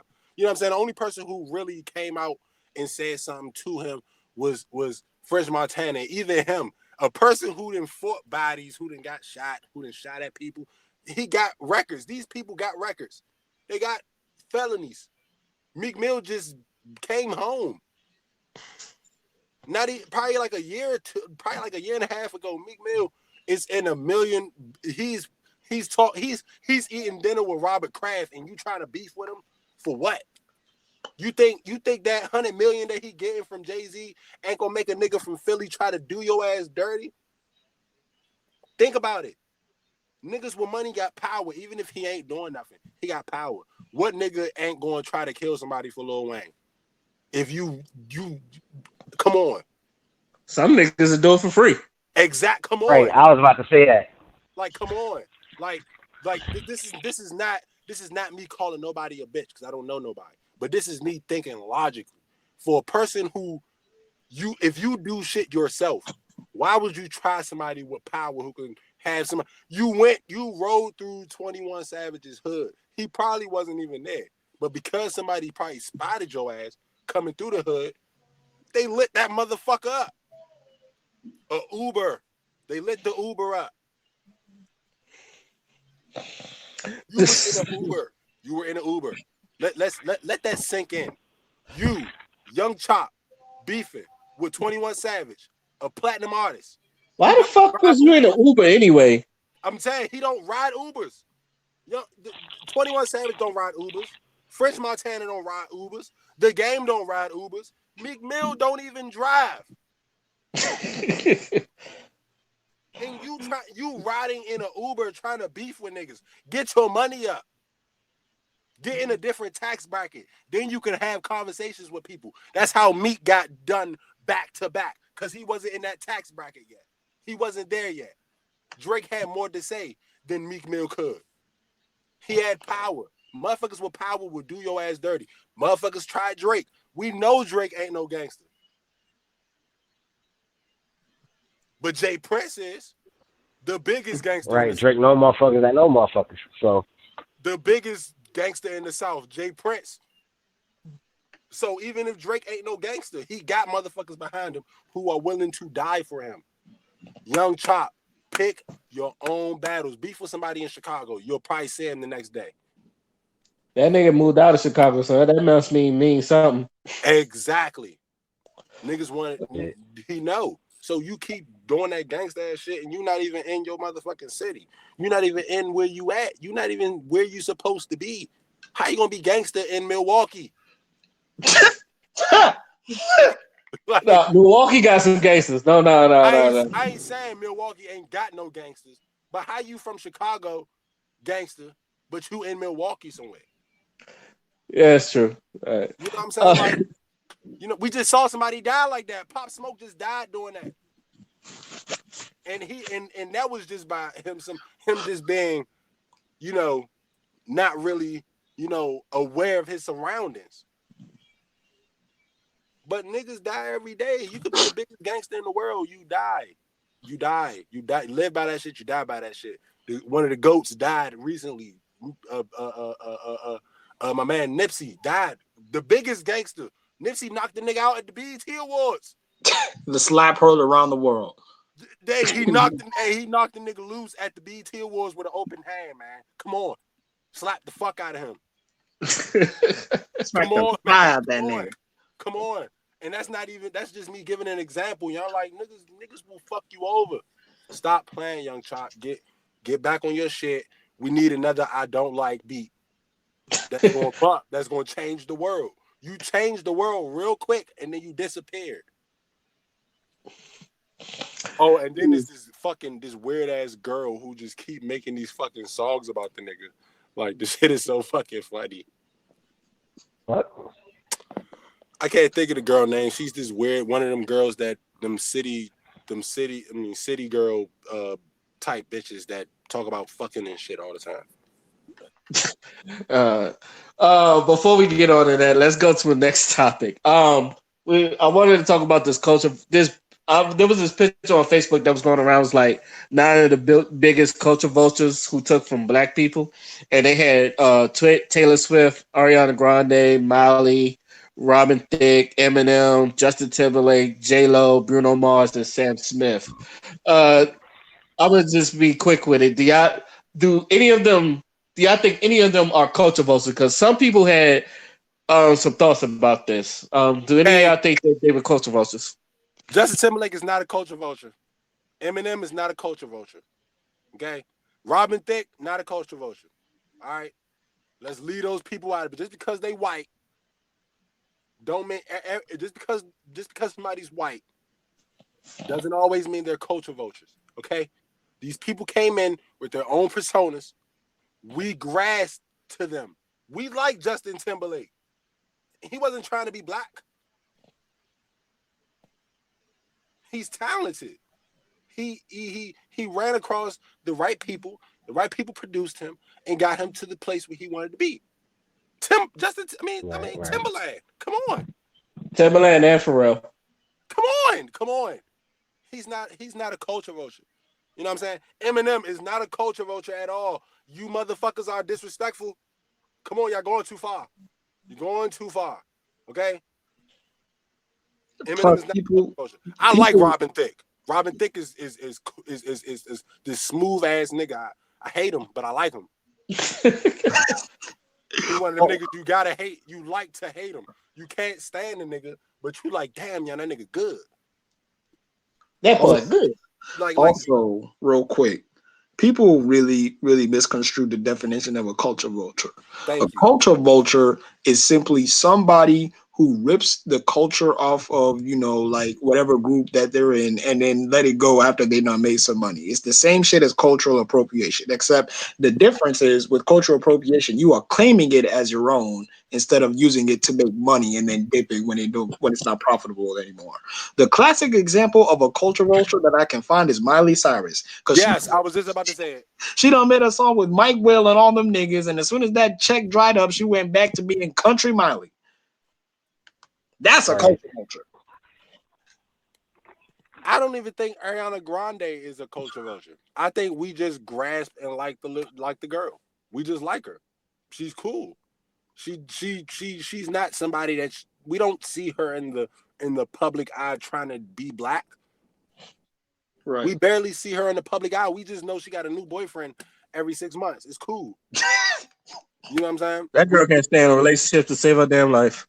That's just the funny thing is when I look at this list, it's just like I'm with Father. Like y'all don't really understand. I don't think people understand the term culture vulture. I think they're just using it any kind of way, with the exception of Miley Cyrus, because she actually did it. I feel like the people. I'm like y'all leaving out people who are not on it, like Riff Raff, SODMG, Vanilla Ice, because I thought Vanilla Ice was a big culture vulture. Leo Cohen. Keep it going. Keep it going. John Cena, but oh my God, Dr. Thumbnail. I'm sorry, but all right. The way I'm looking at this list, Taylor Swift. I don't know if Taylor Swift even done music with black people. Yeah, or T-Pain. like T-Pain. Who hasn't done a song with T-Pain next? I was about to say, does that really count? No, it counts because she did that whole hip hop shit, and then when that check dried up, she went back. Okay, all right, I'll give you that. I'm not big. We might accept it. We'll throw Taylor Swift in there. Ariana Grande, like only thing I remember, like she was dating Big Sean, but like I think black people always liked Ariana. I think that was just it. Miley, but definitely. How can you not like Ariana Grande? She's fine as shit. Yeah. Miley, most definitely. Robin Thicke, I think that, and here's the thing with Robin Thicke and Justin Timberlake, and I may throw Bruno Mars in there. I'm not calling them culture vultures. Oh yeah, and Eminem too. But they're with their career kind of like started with black producers, and I feel like that's why people throw them as culture vultures. Robin Thicke was with Pharrell, and Pharrell, like he had that "Wanna Love You Like I Love You" and all that other stuff. That was with Pharrell.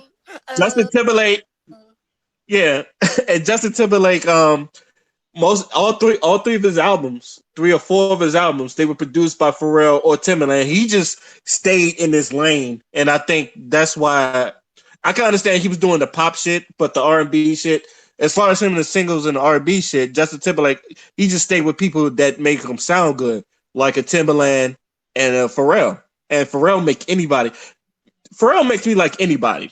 I've said that. Pharrell can make me like anybody. Like I'm not a big fan of Lil Uzi Vert, but he got a couple songs he did with Lil Uzi that was like, fuck.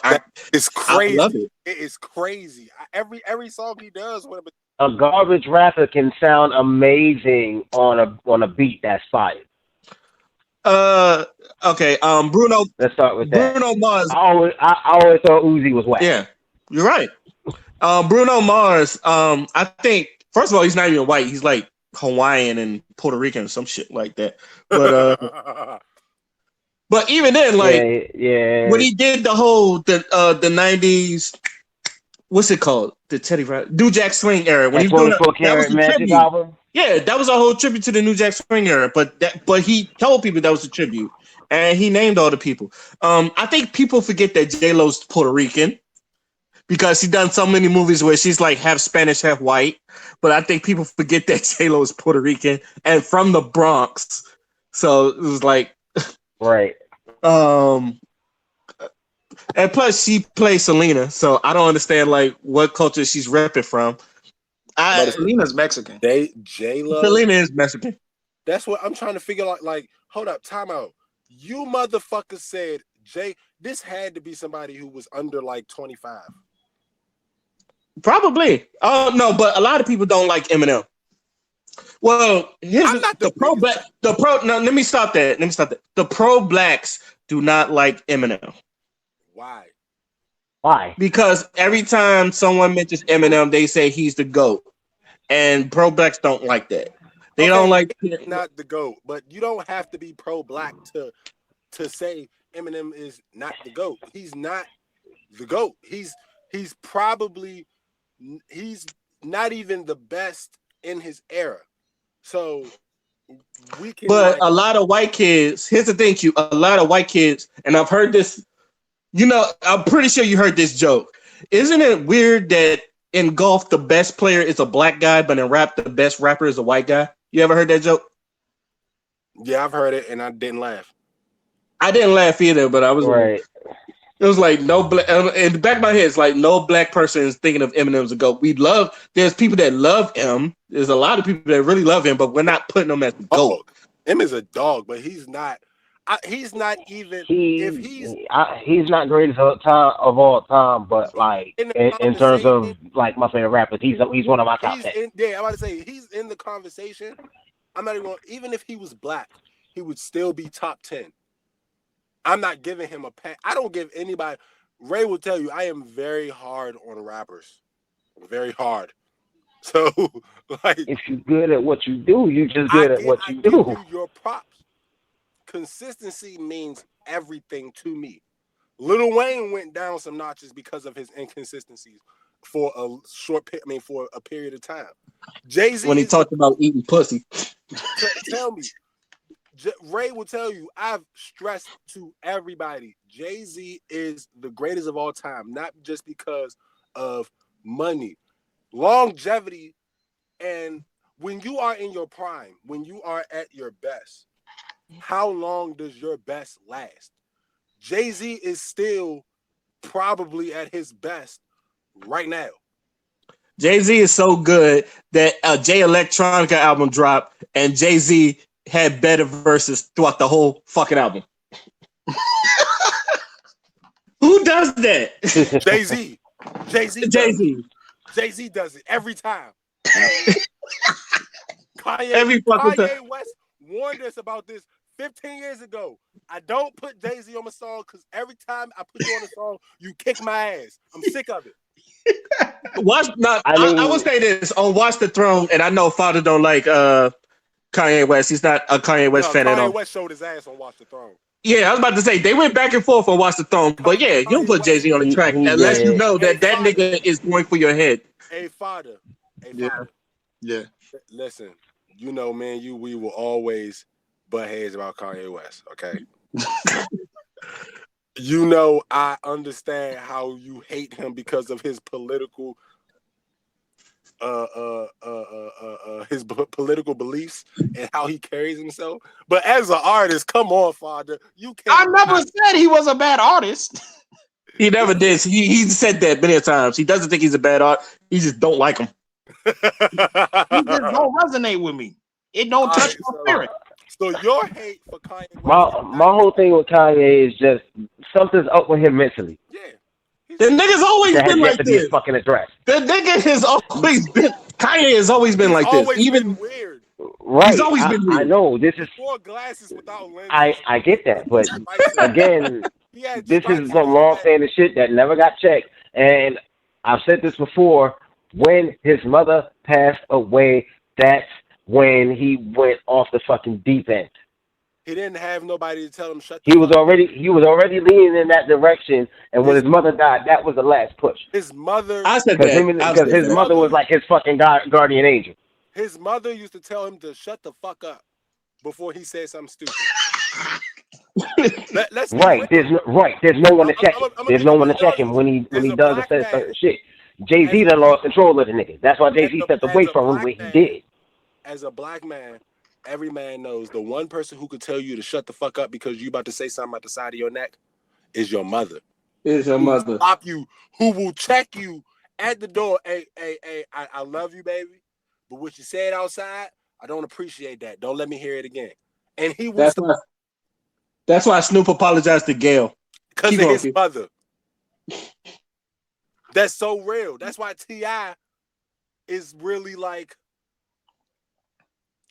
changing or trying to better himself, because of fucking Tiny's mother, because of his mother, because the people he got to sit and look at every day. It's the women. Women, they control the mindset. So when Kanye West lost that woman, he went searching. He went searching like a motherfucker. He ended up with Amber Rose, Kim Kardashian. He's searching for that something that his mother gave him. He's fucked up. He just fucked up in the head. Father, stop messing with him. Leave him alone. Leave him alone. Dang. Okay. And whatever he's searching for, he's not getting it from Kim, because Kim put no effort into stopping none of his shenanigans. Nah. I think Kim got him under wraps. I think he. I think Kim is a blessing in disguise. Nah, Kim got him. Kim got him because that nigga was in depth, and she like had a fucking mobile game that made like 65 million, and then got that nigga out of depth. Kim got him. Don't worry about it. And before we get off the deep end about the Kanye, because we done did this like every time I brought up Kanye. As far as Sam Smith goes, anybody knows the UK, they love R&B over there. That's why like all the white UK singers like have like that blue-eyed soul. Him, Sam Smith, Josh Stone, Adele, like all of them have it. I said if anybody should be on this culture vulture, it should be my favorite culture vulture, Post Malone. The culture vulture goat. He is the greatest. That's my favorite culture vulture. His music is good. I'm not even gonna lie. I love this man's music. I love his music, but I'll be damned. That nigga is a culture vulture. I don't wanna die too young. Talk about someone that uses hip hop to get where he needs to be, and then like shames it when he brings it up and all that other shit. Like does songs with 21 Savage, and like most of his like albums have hip hop artists on there. And this is from a man that reviewed his albums, and I can't help it. Them shits is good. It's good. Yeah, it's good. It's just he's a fucking. Didn't he just do a track with Ozzy Osbourne not too long ago? Oh, his last one is more or less rock and rollers, and that's why I said this nigga done switched it up. He done showed his full. He went full culture vulture and just went to rock. He still has some hip hop shit on there. No bullshit. I thought he was like this new age country rapper. Like I thought he had some country. Well, y'all remember that episode of Martin when he got fired from his job? And he had the new boss that was trying to do the country. Oh, when they turned it into a country station, I remember that. Yeah. WEHA. He was aiming for Post Malone. How are you aiming for? He got Marty. Post Malone wasn't even born when Martin was out, dog. Like how? Oh, I get what you're saying. Not aiming for Post Malone specifically, but for people aiming for people like Post Malone. Yeah, he was aiming for a Post Malone, but ended up getting Marty. No, okay. Any last words on the culture vulture thing before we move on to our last topic? Nah. There should be a specific definition on what a culture vulture is before people are deemed a culture vulture, because a lot of people that they claim were culture vultures were nowhere. If you want to call all these people culture vultures, let's just throw weird names out there. Let's do Chelsea from That's So Raven. She got famous off a black person. Like, come on. Like, right. That's how petty y'all. What was the white girl from the Parkers? Who was the white girl from the Parkers? Nah, she still be on black shows and all that other stuff. I have not seen her. She was always on black shows. I know what you're talking about. Oh, you say the white girl from the Parkers? You damn right. And she had an ass on her. She did. Oh yeah. She was fine. Lord have mercy. Lizzie McGuire got a little thick herself. Oh my God. Hey, y'all want to talk about most improved player of the year? That goes to Lizzie McGuire. That girl thick. Oh. She filled out like a black mom. Hey, that is the most beautiful way to explain it. I'm not even gonna lie. Because she's built like that sexy ass black mom that comes to the parent teacher conferences still dressed because she just came home from work at her desk job and shit. I know what you're talking about. Mm-hmm. Goddamn. That's a. Don't it sound good? It sounds great. It sounds It's like awesome. baked mac and cheese. That sounds awesome. The black Cheese. mom that don't pack your lunch, that bring you McDonald's for lunch. You know what I'm saying? Like, I got McDonald's for lunch. Which I got this nasty ass cafeteria food. I got this peanut butter and jelly I made. Nigga try to trade your peanut butter jelly sandwich for a Big Mac. Get the fuck out of here. Get that bullshit up out of here. You can have some fries though. Fries though. They be giving you the shortest fries in the damn stack. Hey, let me get the fries in the box at least, because I know you be missing them. No. All right, on to our last topic. And this is another one Father asked me to talk about. TikTok cooning. Father, would you like to start off with that? Bro, let me tell you something. So I done seen a whole bunch of TikToks of these Negroes sitting on TikTok talking about, yeah, I love me some white boys, I love me some white girls. You know, there was females. I'm not gonna call them women. I'm gonna call them females on this TikTok app. You know, talking about I'm a white man's whore. You know what I'm saying? I just love it when they call me nigger.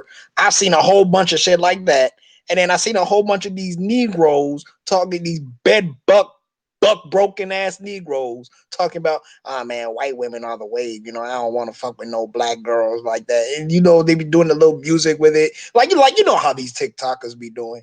And bro, there's like an influx of just fucking cooning on this damn app, and I just want to know why in the fuck is niggas co-signing this shit. And when we trying to see niggas on Twitter, like we like they'll peep this shit and then they'll post it. And then you got a whole bunch of people talking about, oh, it's satire. It's just a joke. They just playing around. No. That's not what we not gonna do. And to make it even worse, right? Here's what really made me mad. I got into an argument with another female because she was like, she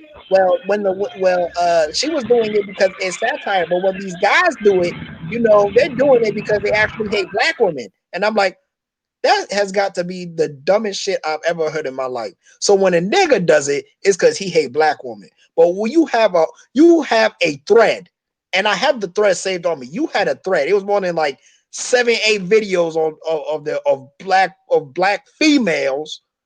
These females talking about, oh, I love white men, or you know, I'm such a white man's whore and shit. And then they talking about, oh, it's satire. She's obviously just joking. If you don't get the fuck out of here with that shit and keep that same energy, see, that's the thing about social media, right? There's a lot of cap.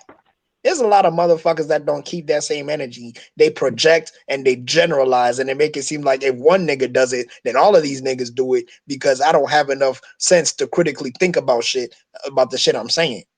And then they gonna sit on social media and cap like that and talk about how niggas don't like black women.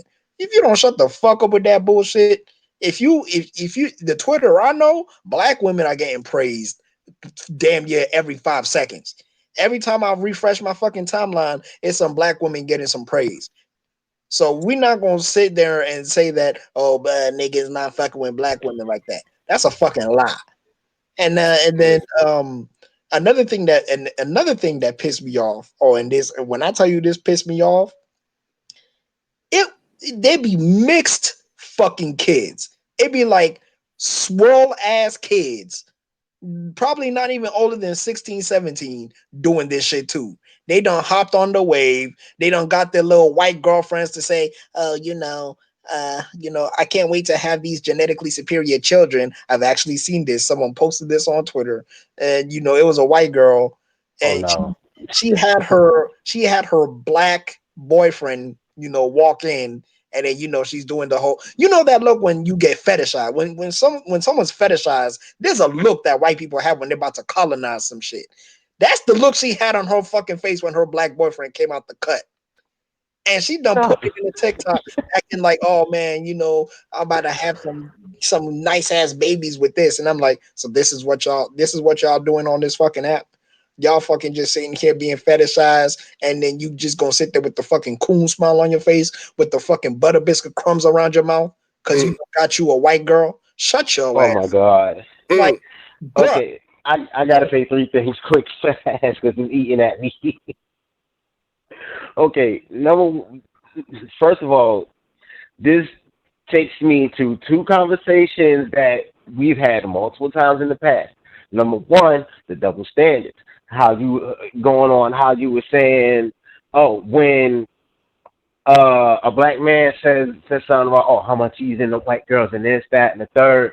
Oh, he the scum of the earth, and oh, they scream self hatred and blah blah blah, and then oh, a white girl says it, and oh, now it's supposed to all be a joke or whatever. No, it don't work like that. And second, also, there's a little bit of truth behind every joke. So, you know, there's something going on there. Take it as a joke if you want to, but there's something going on there. And also, one thing I've said this before, and I'm going to keep saying it. I love all women. If you fine, you fine. I don't care where you from, or what race you are, what religion you adhere to, whatever. If you fine, you fine. Okay? But the moment a motherfucker starts talking about, oh, they don't like black women because of whatever stupid reason, once you start demoralizing a particular race or whatever, race of women, group of people, whatever the fuck, that's the point where I lose respect for you as a person. I I can't process that. How do you disrespect the very thing you was born from, my nigga? Explain that to me. Them saying at the same time you sit here talking about, oh, you don't want no black nappy head bitch. Like, have you seen your mother? Mm. She looked exactly like these nappy head bitches that you talking about. So when you disrespect them, you disrespecting the woman that brought you into this motherfucker. Should take your ass out too, talking that reckless. Right. I'm sorry, that shit just that's like the one way to piss me off. If you talk reckless about That black people, like black people in general, that's the one way to guarantee me to kick your ass. I'm all for. I don't want to see. I done got mad thinking about the shit, but I don't see how these motherfuckers do it. I just don't. And then the other thing, um, again, these are the monsters. These are the demons we create through social media. Like I said about catching outside heifer. You know, we create these things. We as people create and feed these demons and turn them into, these monsters. So there needs to be a collective effort to stop certain shit from from us as people. And it's not just and it's not just black people that I've seen who said stuff about these things we were talking about. There's gotta be a collective effort to and to some degree challenge this shit. You know?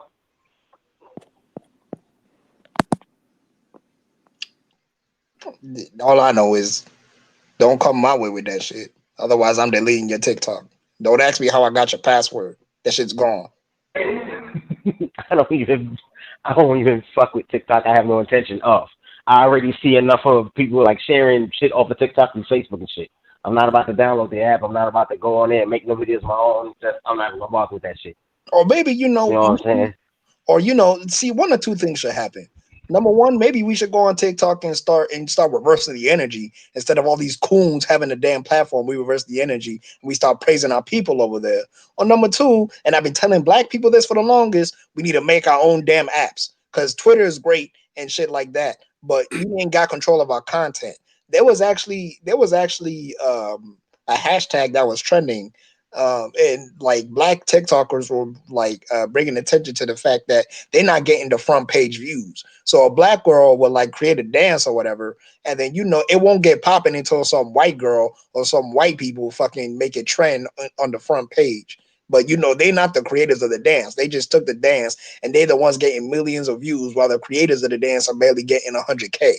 So it's like, bruh, like this shit is actual racism. Like y'all not putting on the people who create the fucking content only to praise the people who steal the content and not give anybody any credit. And I'm like, well, I emphasize with you. I mean, I empathize with you. I do. Like, that shit is bullshit. But that just goes to show you that we need to start creating our own shit. Because every time we get shit popping, somebody steals it, and then all of a sudden it's not ours anymore. You ain't lying. Hey.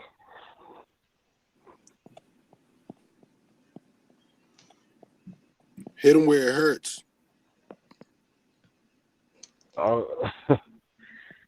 The only thing I want to say is just at least my biggest issue coming out of all of this, just the disrespect and the downplaying of not just black women but anyone in general because of race, ethnicity, blah blah blah. That shit needs to stop. The stereotyping has to fucking stop. Stereotyping and generalizations. That's all niggas want to do nowadays, and they get mad when you tell them the truth. I like people. See, I would say I can't be racist because like I hate people in general. I don't like people. It's just no. You don't like people in general, Dion? I like certain people. Dion, nobody likes you in general. So I think the human race in general is all fucked up, regardless of what race you are, where you from, whatever. I think the human race in general is all fucked up. Okay, true. I think the one thing I want to say, I'm not perfect. Shit. Okay. I think the one thing I want to say about it is I want people to understand what satire is, or at least make it obvious that it is satire. And I think the problem with all this TikTok bed witching and the TikTok cloning and all that other stuff is it's not funny. Yeah.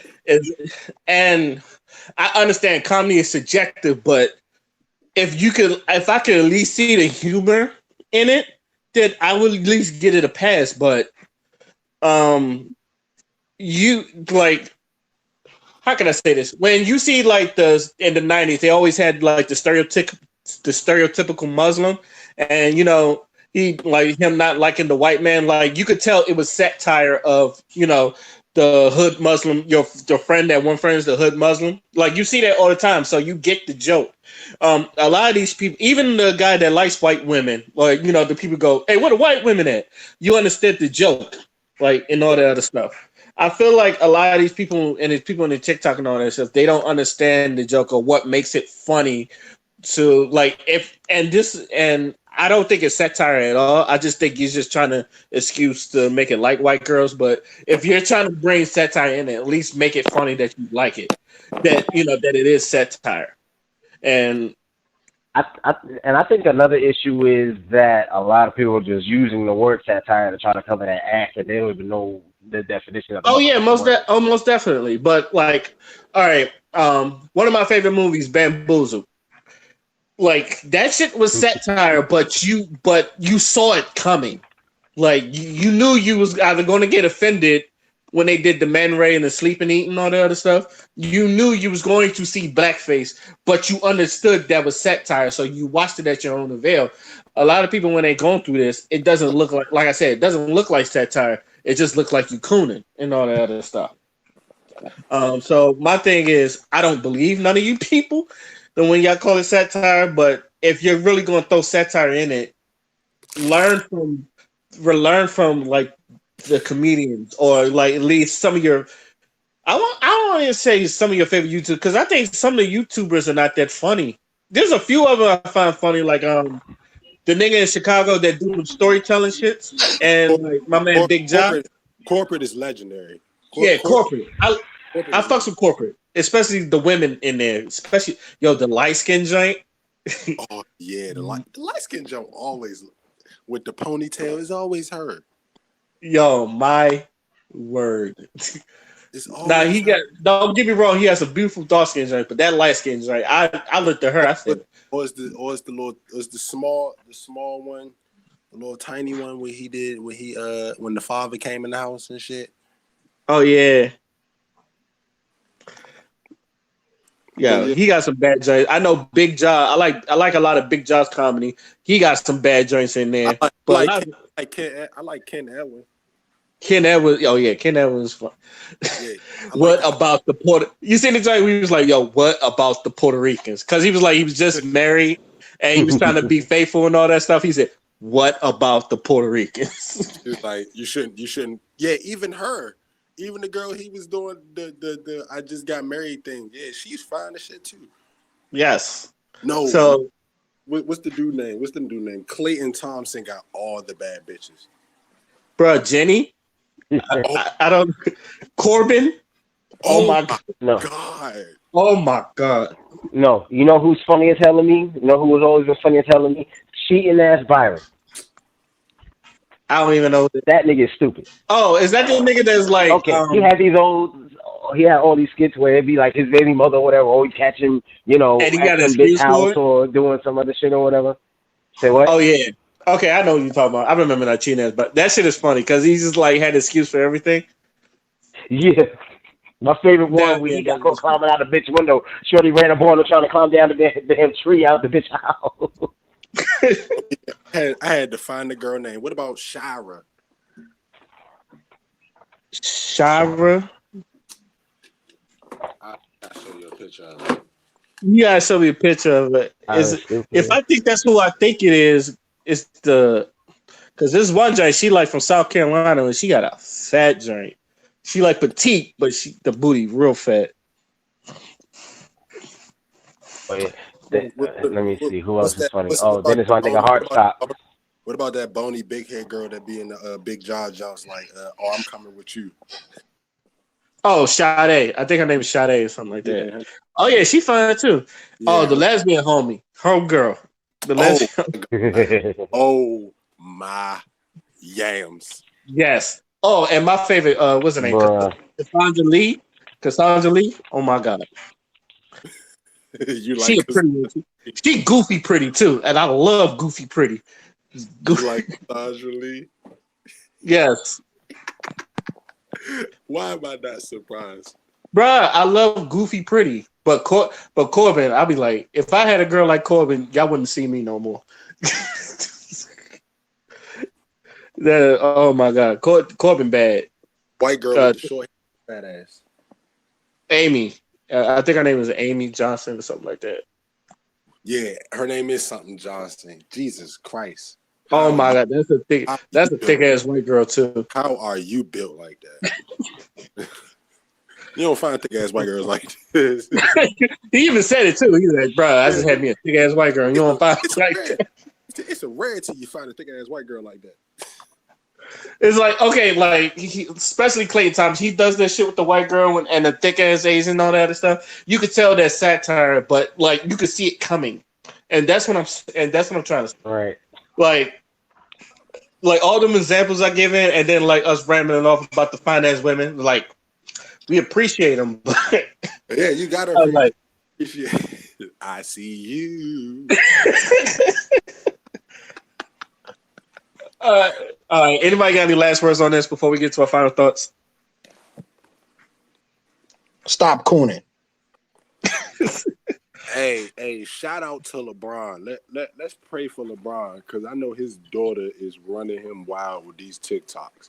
If we talking about, I'm so tired of seeing LeBron with this motherfucking skull cap or this do-rag trying to do TikToks, right? You know, not to harp on this for a long time. You know they're trying to bring the NBA back, right? They still yes. Just cancel the season. Just cancel the season.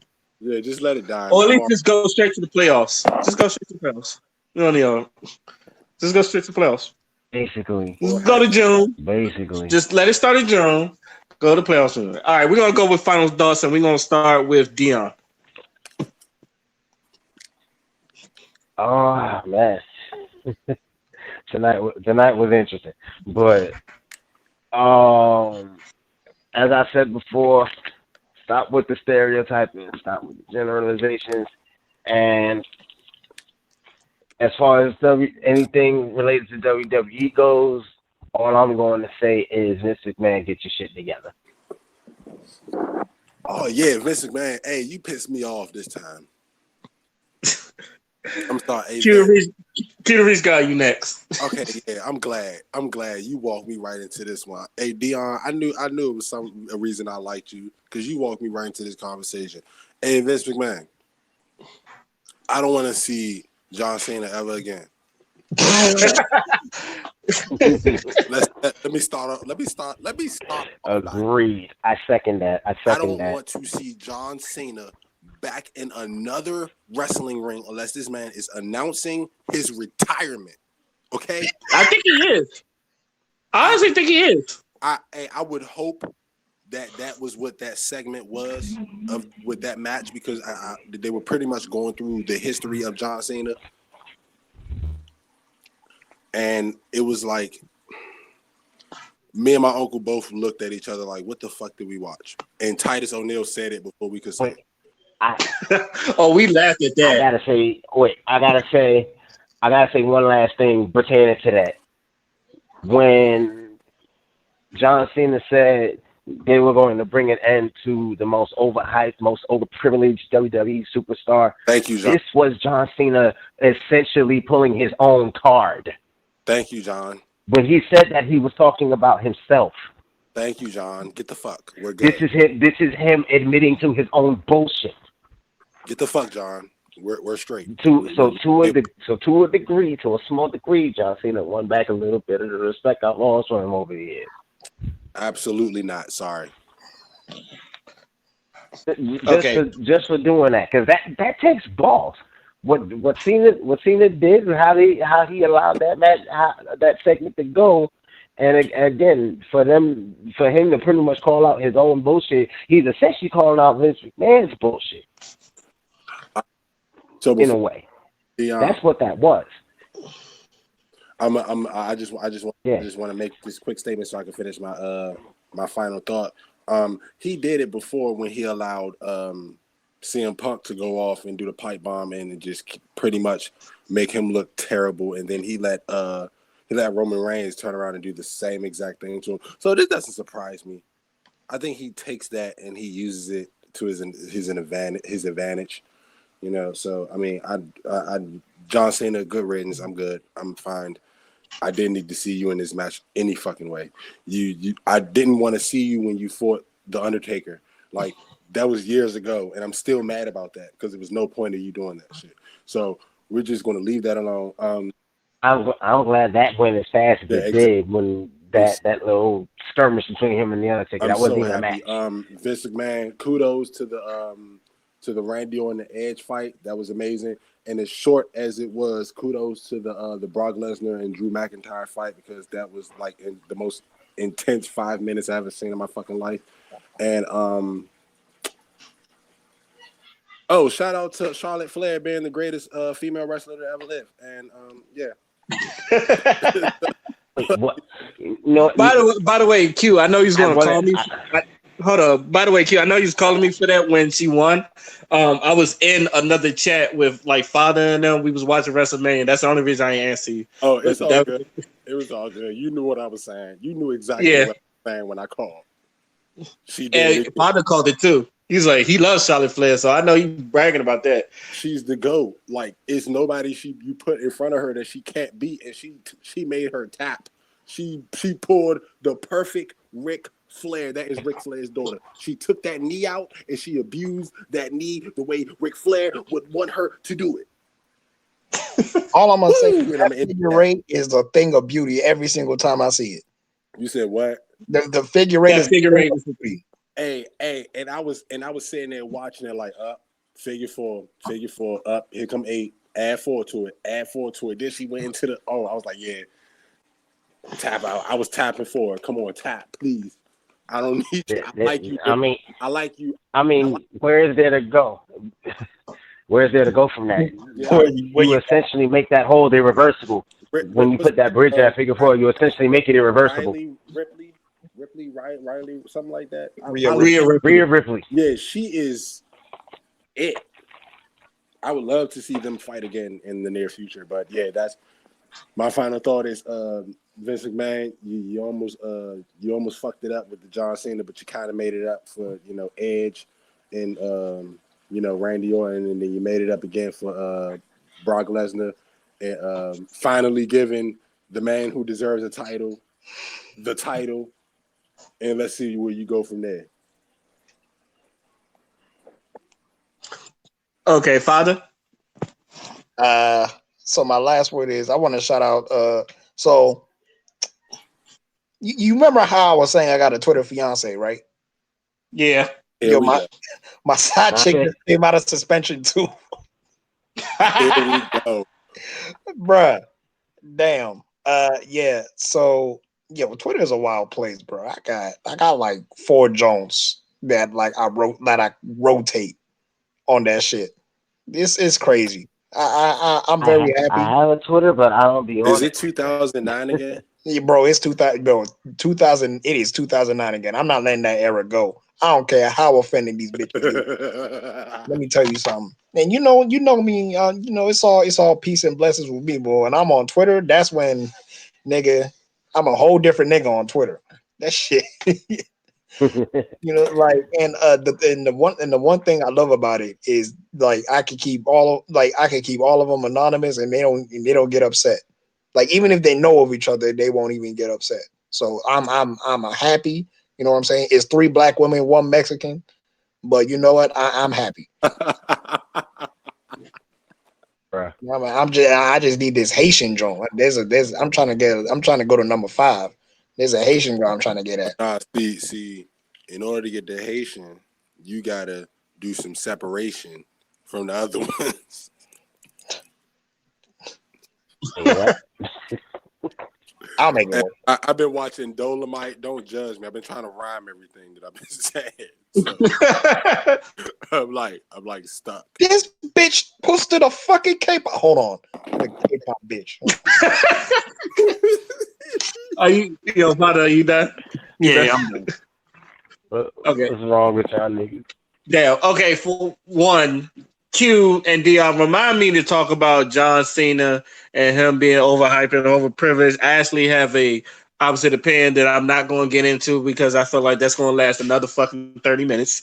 But let's just say I got a different opinion. We're going to talk. Remind me to talk about that next podcast. Son of a bitch. You knew what you was doing. You knew what you was doing. That's why, if you was here earlier, we would have talked about it, but remind me to talk about that. Second of all, shout out to my boy David. I know 2 months ago I said that he just went to Navy boot camp. Tomorrow he's going to graduate. So my man just made it through boot camp. I'm proud of him. That's what I'm talking about. Congratulations to my boy David, making it known out there. And also NWX is the best 2-on-2 out there. No debating. Hey, you know what? They need to, I want them to go against Hollow and Lux, but no debating. NWX is after I done watch them versus every fucking bar. They are the best 2-on-2 out there. I was waiting to have this conversation with you. You know fucking what? That might be the best 2-on-2 battle I have ever seen. And NWX put on such a fucking show. It was so bad because it was like after the first round, I heard NWX. I was like, oh God, this is going to go bad for them because everything is in their first round. And then I heard Geech. I heard every fucking bar. They came out. Oh my God, Geechee Gotti is something special. Let's just not throw that away. And then look, I'm gonna be honest. Like, I slept on Geechee Gotti. I still think he's a little bit gas. It's not that I don't think he's bad or like overhyped. I just think like, how can I say this? He says some regular shit that I feel like only he could get away with. That if anybody else would have said that shit, he don't get the crowd reactions. And it's probably because he be really in them streets and all that other stuff. Just like how Sway Seven could say some shit and like niggas would go ooh and all that other stuff. But I've always. I think Head Ice gets that same thing. I think Hitman gets that same treatment. I think even Surf gets that same treatment sometimes. Oh, I think Surf is a lot of gas, but you know. Yeah, Surf is Exxon. Damn. He's all good. Here's the thing. I don't think they're bad rappers. I've never said that. Anything with Geechee Gotti, like I watched Geechee Gotti versus Big T. He 3-0'd him, right? But I was like, there was some shit. There was, first of all, Big T was in the West Coast and all that other stuff. The nigga actually retweeted me. He was in the West Coast and was like even him and Tech Nine. It was just like Tech Nine wasn't bad. Big T wasn't bad. Geechee 3-0'd him, but the way they was hyping up some shit, I was like, come on, bruh. And I was like, come on, man. Nah. But Geechee like that. I won't say like I think he deserved champion. No, actually, no, I didn't. I thought K-Shine deserved champion of the year that year, but Geechee was a second. That entire event. I'm sorry to say, I think New Jersey Twerk deserved Battler of the Night because he basically killed Marv and Quest by himself with just shotgun ad libs. Like basically, I just really feel like Shotgun was good though. Yeah, Shotgun was good. Shotgun was good, but like every single thing that New Jersey Twerk said hit so hard. It was like it did. And he was just like, imagine the lucha party, the lucha house party, the lucha house party fighting Braun Strowman. Matter of fact, we've seen that before. Yeah, we did. I'm about to say, didn't he whoop them before? And just that's basically what New Jersey Twerk did with Marv and Quest. And I felt bad because I thought Marv and Quest really had a chance, but it was just like, oh my, it was like it was watching a bully beat up like this young nigga who's on this block beat up the OGs that we used to love back in the day. You know what I'm saying? I felt bad. You know what I'm saying? So like, but yeah, New Jersey Twerk Battler of the Night, in my opinion. NWX, y'all had like Jesus Christ, 3 straight. Y'all want to talk about 3 rounds of straight just good. Oh my, I can't even think of half of the bars they said that was just like Jesus Christ. Oh yeah, they was wilding out in that battle. Oh, but the second NWX, I was just like the second. Yeah, they the best 202s, and God. I don't want to say I'm K-Shine biased, but I am a big K-Shine fan. But it was just we know that nigga had a strong year this year. Q, I gave Hitman the battle. All right, I gave Hitman the battle. All right, thank you, you petty ass motherfucker. I gave Hitman the battle. All right, 2-1. All right, 2-1. I'm gonna continue to say it. Oh yeah, shout out to Hitman and my man Sue Surf for doing the live haymaker battle. But we know. Come on, Sue Surf. Let's be real, Sue Surf. Come on, I can go 15 years back when Hitman still had cornrows. Hey, Reed Dollar Soul still trapped in her. Like come on, young. This nigga been had hit. He got bangers. You got some shit. You got some haymakers. But you want to talk about Haymaker King? Hitman was giving haymakers before. Man, come on. Yeah. New York. I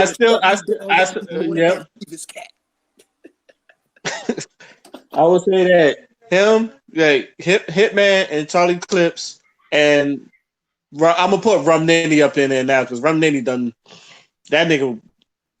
He be punching. That nigga be throwing haymakers. Oh my god.